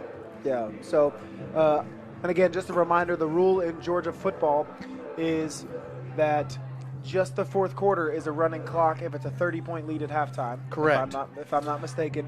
If both coaches agree, they can have a continuous running clock the entire second half. Correct. Well, obviously, we have not heard that yet or know of any agreement heading into the second half of this game. We'll just kind of have to wait and find out for that. But I think it would really be beneficial for both teams for that to happen.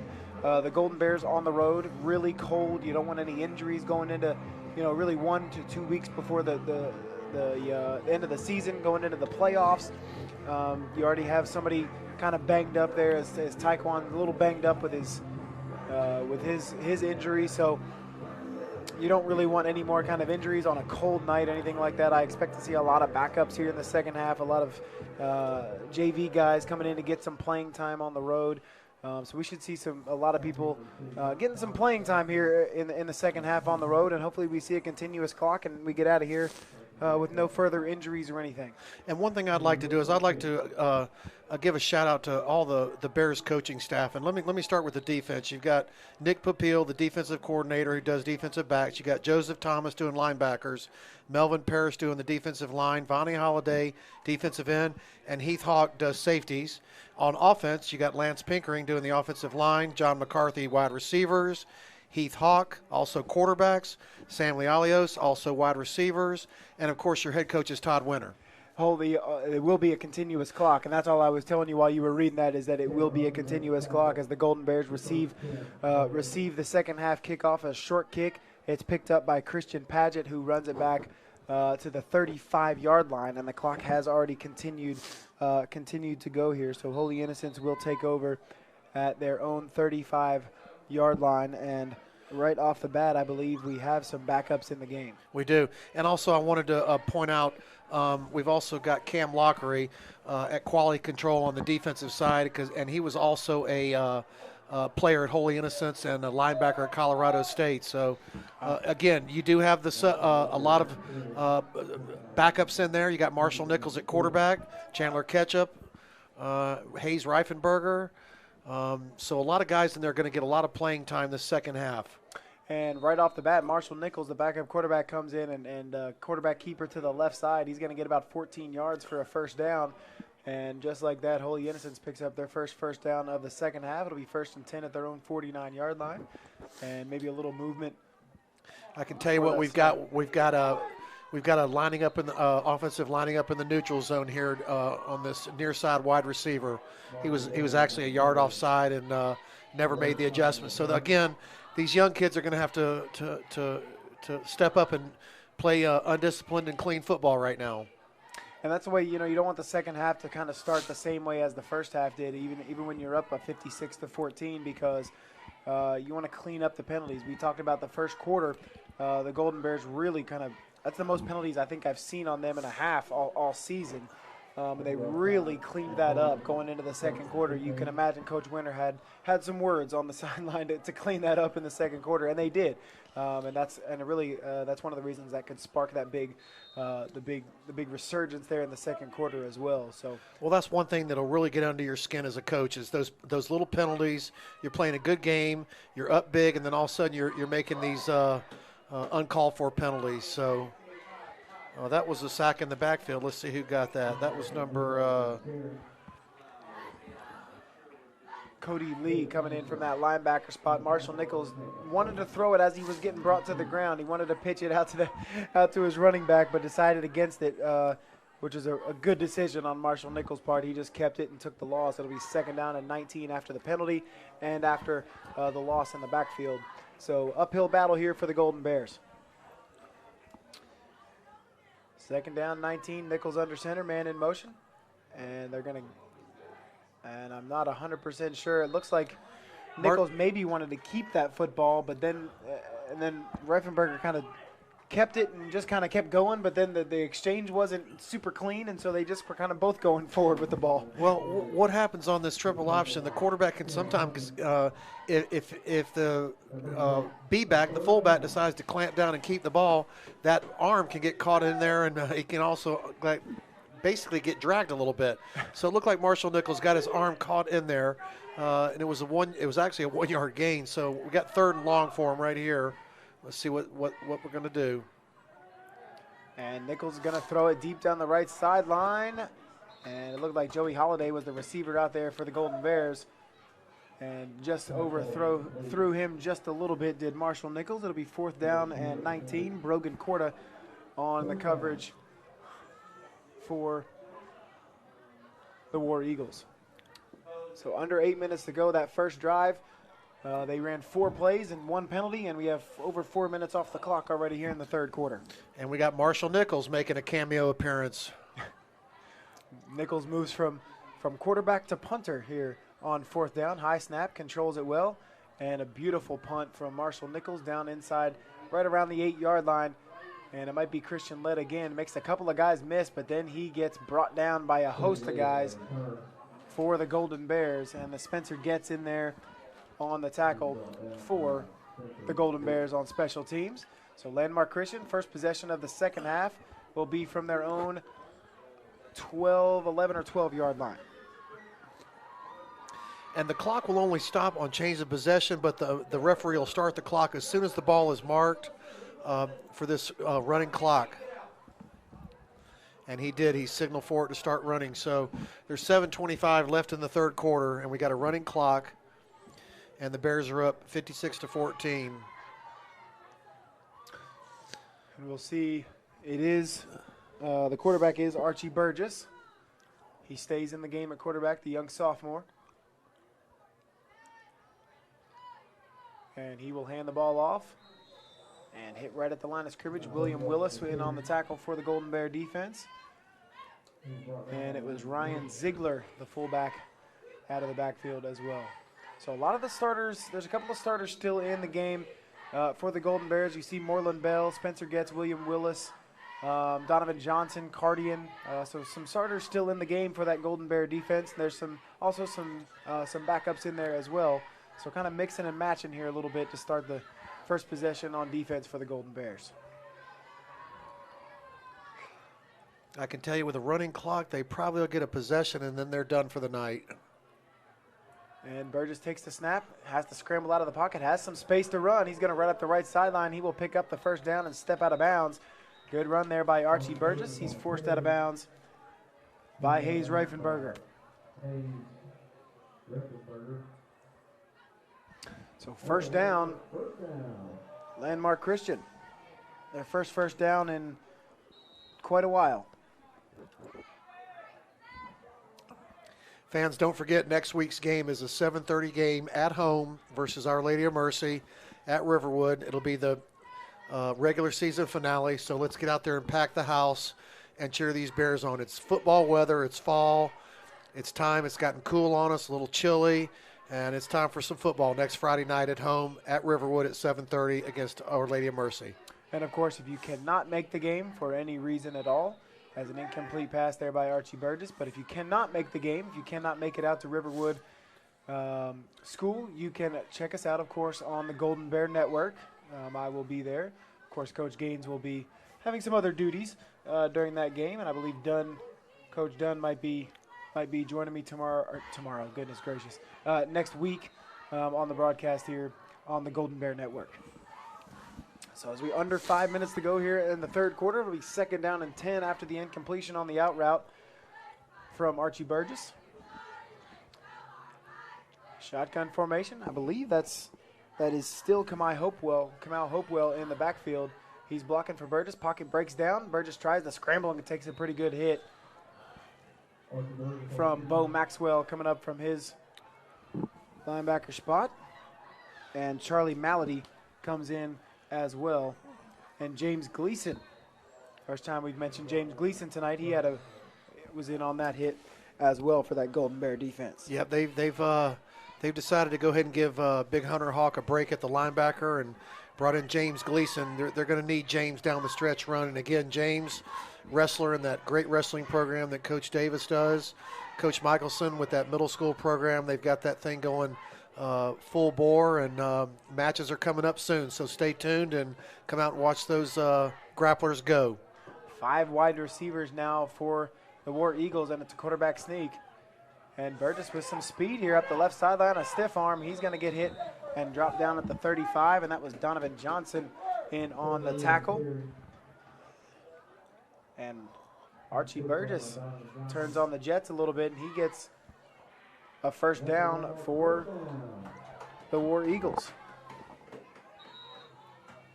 So second first down of the drive here for Landmark Christian as we approach 3 minutes and 20 seconds left here in the third quarter.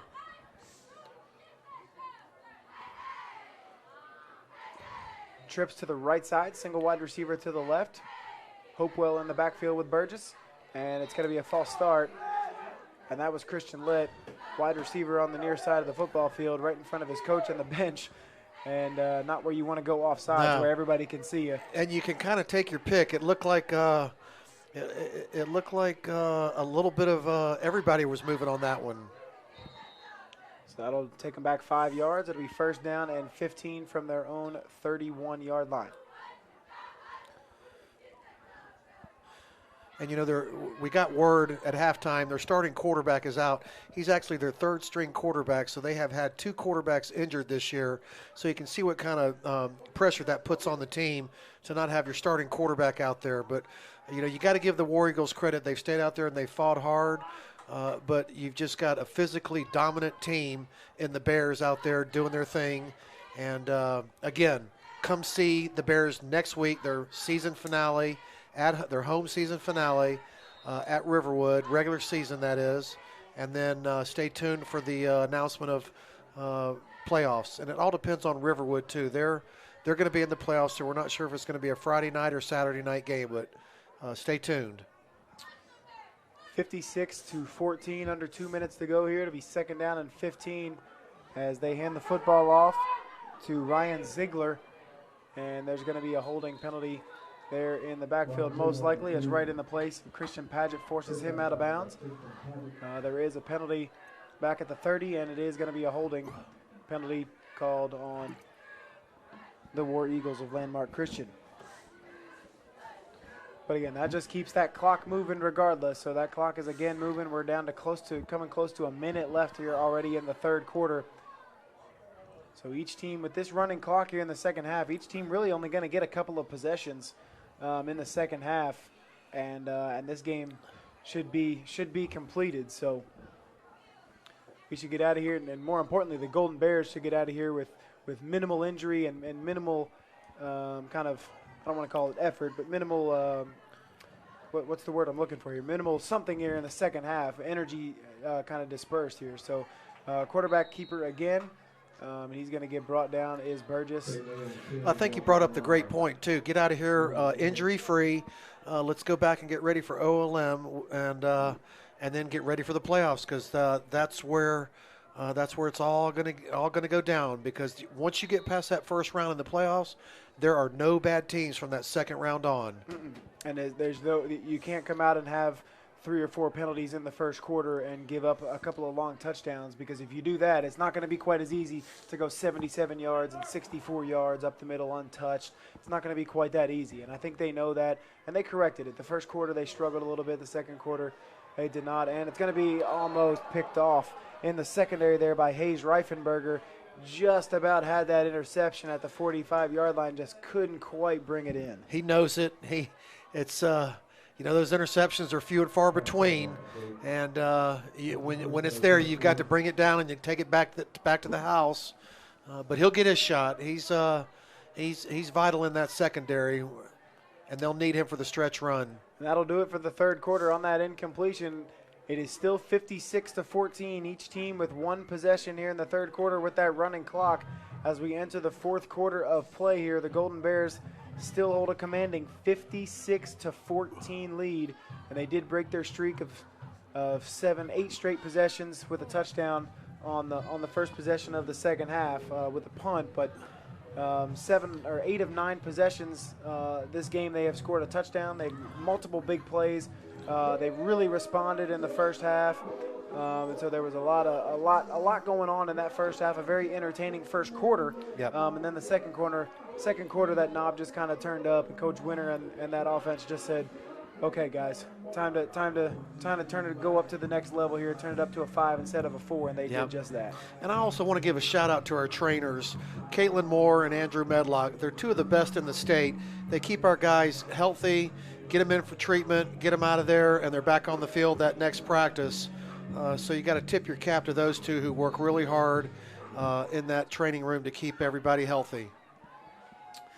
And we have begun the fourth quarter of play. It'll be a punt from Landmark Christian.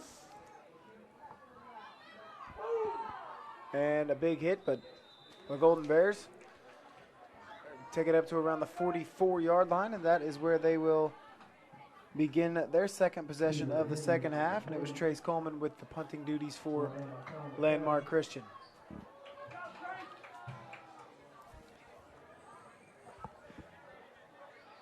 And we'll see, I believe, is it Marshall Nichols? No, that's William Wright. William Wright, freshman. Yep, a.k.a. Dubs. He's in there at quarterback now. I like him. Am I allowed to call Dubs on the broadcast? I like that. William Wright coming in to get some playing time here at quarterback, the young freshman. Good to see the freshman. It's different when a sophomore, junior gets some, but when a freshman comes in, it just kind of feels a little bit different to get some playing time on varsity. So a couple of guys moving early there. That'll be a penalty on the Golden Bears. Back them up 5 yards, and we'll redo it. He led the JV to a great season this year. They had 1 loss and 7 wins, so he did a great job running that JV offense. And it was lost to Eagles Landing. I think I remember. No, they lost to GAC. Okay. I'm sorry, they lost to Woodward Academy the last game of the year, and they beat everybody else. Gotcha. I'm pretty sure they beat Eagles Landing Christian. We're going to have to look that one up and see. One team that you mentioned earlier, I know just barely lost to Eagles Landing. It was a close game, and I don't know if it was middle school or JV or something like that. And obviously forgive me because I don't remember. That was the middle school. The middle school lost to them in the regular season, 30-22, and then we lost to them in the semifinals of the playoffs, 22-8. So again, you know, Eagles Landing Christian is kind of the cornerstone of what you try to play as, and now we feel like we're kind of there with them and are passing them. So it's all about attitude, and we've got the attitude. We feel like we can beat anybody this year. And the handoff goes right up the middle, and I believe was it Joe Hinkson? Yeah, and you know, that's the attitude you've got to have when you go into these playoffs. Again, the second round, there's no bad teams. You got to just say, all right, come on, we're ready. We can beat you. Let's play ball. And that's the attitude the Bears have. They think they can beat anybody on the field at any time. And this team has, you know, we talk about it all season. They have that mindset. They have the mindset of wanting to do that, and kind of a bad pitch, but a really good catch, and kind of to keep it going there. That was Drew Bomar on the pitch. And Brandon Montford comes up from his cornerback spot to make the tackle for that Landmark Christian defense. And it'll be 3rd down and long here for the Golden Bears. William Wright leading the offense once again, and that was. Do you have a 15 on your roster? I don't have was a 15. That's going to be, that's Drew Bomar. Drew Bomar. Okay, I'm sorry. You just said that. Drew Bomar had the pitch there and was unable to get away from the defender. He goes in motion. They're going to give it to the up back as Hinkson. Hinkson falls forward to around the 45-yard line, so he will get 5 yards on 3rd down and 14. It'll be 4th down and around 9 yards, and we might see Marshall Nichols again. We do. See if he can pin them deep here and let this clock run out, and Nichols will come back in. Looks like he's going to punt from around the 40-yard line. And I can tell you he works on this every day in practice, trying to dump it inside the 10-yard line. Let's see if he's going to go for the corners or if he's going to try to just place it on a dead stop or inside the 10.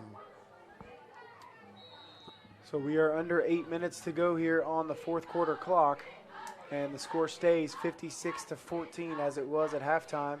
Marshall Nichols in to punt for the Golden Bears. He does that drop. He drops the front, and let's see where that ball is going to end up. It takes a backwards roll. And it had some crazy backspin, and the Landmark Christian's going to pick the ball up. They fumble it. They do. Moreland Bell's on it, and we recover. Oh, goodness gracious. The fans got excited. The ball squirted loose, and they went to pick it up, and he got hit hard from behind by a couple of different defenders. It looked like it maybe hit his leg, and then he went after it, and he tipped it to himself, picked it up, and then got like bulldozed from behind, and it came loose, and Moreland Bell was on that. So Bears take over, and the referees are talking about it, yes, and they have awarded the ball to the Bears, and they've got it 1st and 10 at the War Eagle 34-yard line. And now they are starting to huddle about it and talk about it again. Well, it looked like it originally hit the Golden Bears went down, and they were just trying to down the ball, and it hit them. But the Landmark Christian went to pick the football up to try to run with it because he saw some open field. And when he went to pick the football up, he had it, but he got hit from behind by a couple of different Golden Bears. He fumbled the football, and then Holy Innocents were able to recover. Yep. And that's why they have the football now at their own 30 or at the Landmark Christian 34-yard line. Yep, and they did award it to the Bears. So we got 6:53 left in the game.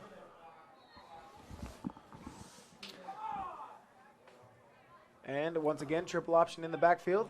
Chandler catch up in motion. He's going to get the pitch to the right side. Lead blocker is Reifenberger.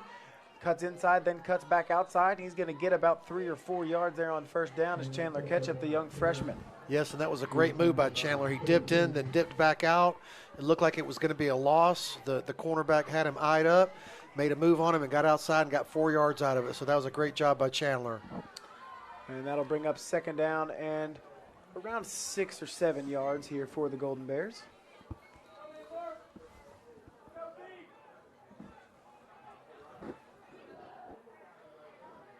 And Wright takes the snap, hands it to the up back, and I believe Hinkson again, and he will get down to around the 30-yard line, so a gain of 1. It'll bring up third down and around 6. And I'm going to tell you a great thing what Coach Winter does is he has his all the way from his middle school program to his varsity program. We run the same system, same blocking.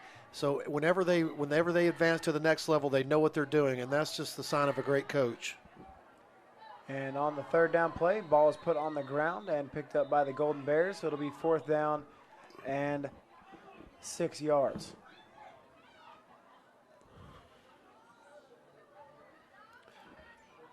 So we will see Marshall Nichols again here in the second half. Actually, it looks like they're going to bring Wanke in for a field goal attempt.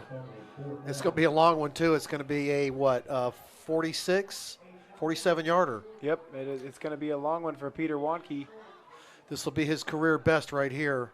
Might as well try it, right, on the road in a big game. Yes, you know that it may come down to this in one of these playoff games.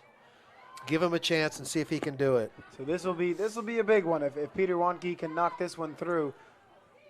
A 47-yard field goal attempt from Wanke, and just comes up a couple of yards short. He had it lined up correctly, right dead center of the uprights. It just fell about, I would say, 2 to 5 yards short, somewhere in that range. He just comes up short on the big field goal attempt. It's hard to remember the last time that we've had a 40-plus yard field goal, but I do want to give a shout out to Walker Thomas, former player, cornerback and wide receiver and kicker. Kicked a 42-yarder to beat Pace back in 2014. So that brings back great memories. And Peter Wanke was not far off. It was a yard or so under the crossbar. So I think Coach Winter's trying to gauge his range, and I think he's probably right at about 40 yards to 42 yards for a makeable field goal attempt. Under 4 minutes to go here. Score still 56-14. And Burgess hands it off right up the middle. Tackled by Willis. It looked like 46. Jack Gregory, okay, 42. I didn't think William Willis would still be in the game, but it kind of looked like 46 to me. But nonetheless, Jack Gregory on the stop. The only starter they've got in the game is James Gleason. He's offensive starter, and they got him at that linebacker, which they're going to need him in the playoffs. So getting him to work at that position is vital right now. Second down, they'll hand the football off again. Makes a couple of guys miss with a stiff arm, and that's Christian Lett staying in the game at running back. He will lower his shoulder and brought down by Christian Paget. So it's a little Christian Lett and Christian Paget going at it there, and it'll be a first down for the War Eagles. And again, our guys that are in there now are going against the first team for the War Eagles. So the War Eagles are still trying to get it down the field and score, and our guys are standing up to them and bringing them down for no gain and change the possession. So it's good to see these guys getting that work. New set of down here for Archie Burgess. He's going to scramble out to the left side, square up his shoulders, launch one deep down the left sideline, and it's just broken up by Chandler Ketchup out there playing some defensive back. He gets his head turned around at the last minute and kind of knocks that ball away on the left sideline.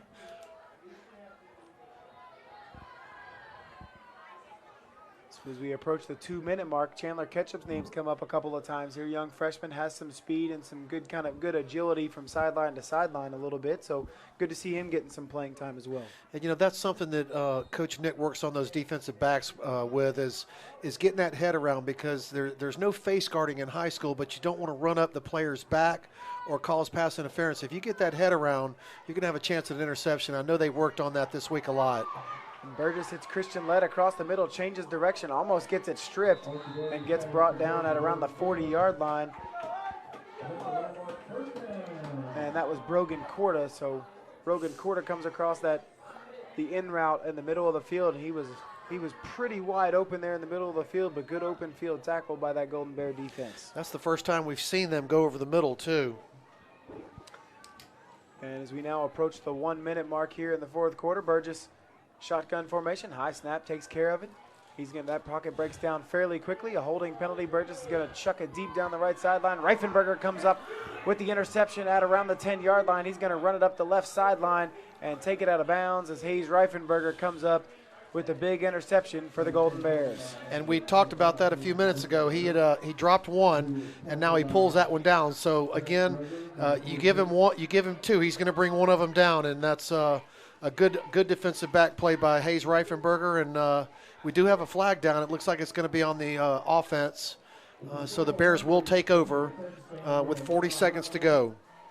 And so that penalty will be declined here as the Golden Bears will run a play and let this clock go down 2-0. And one play, and that will just about do it here for the Golden Bears. Ketchup in motion. Wright's going to hand it off. And Hinkson bounces off a couple of guys, and finally he's going to get brought down.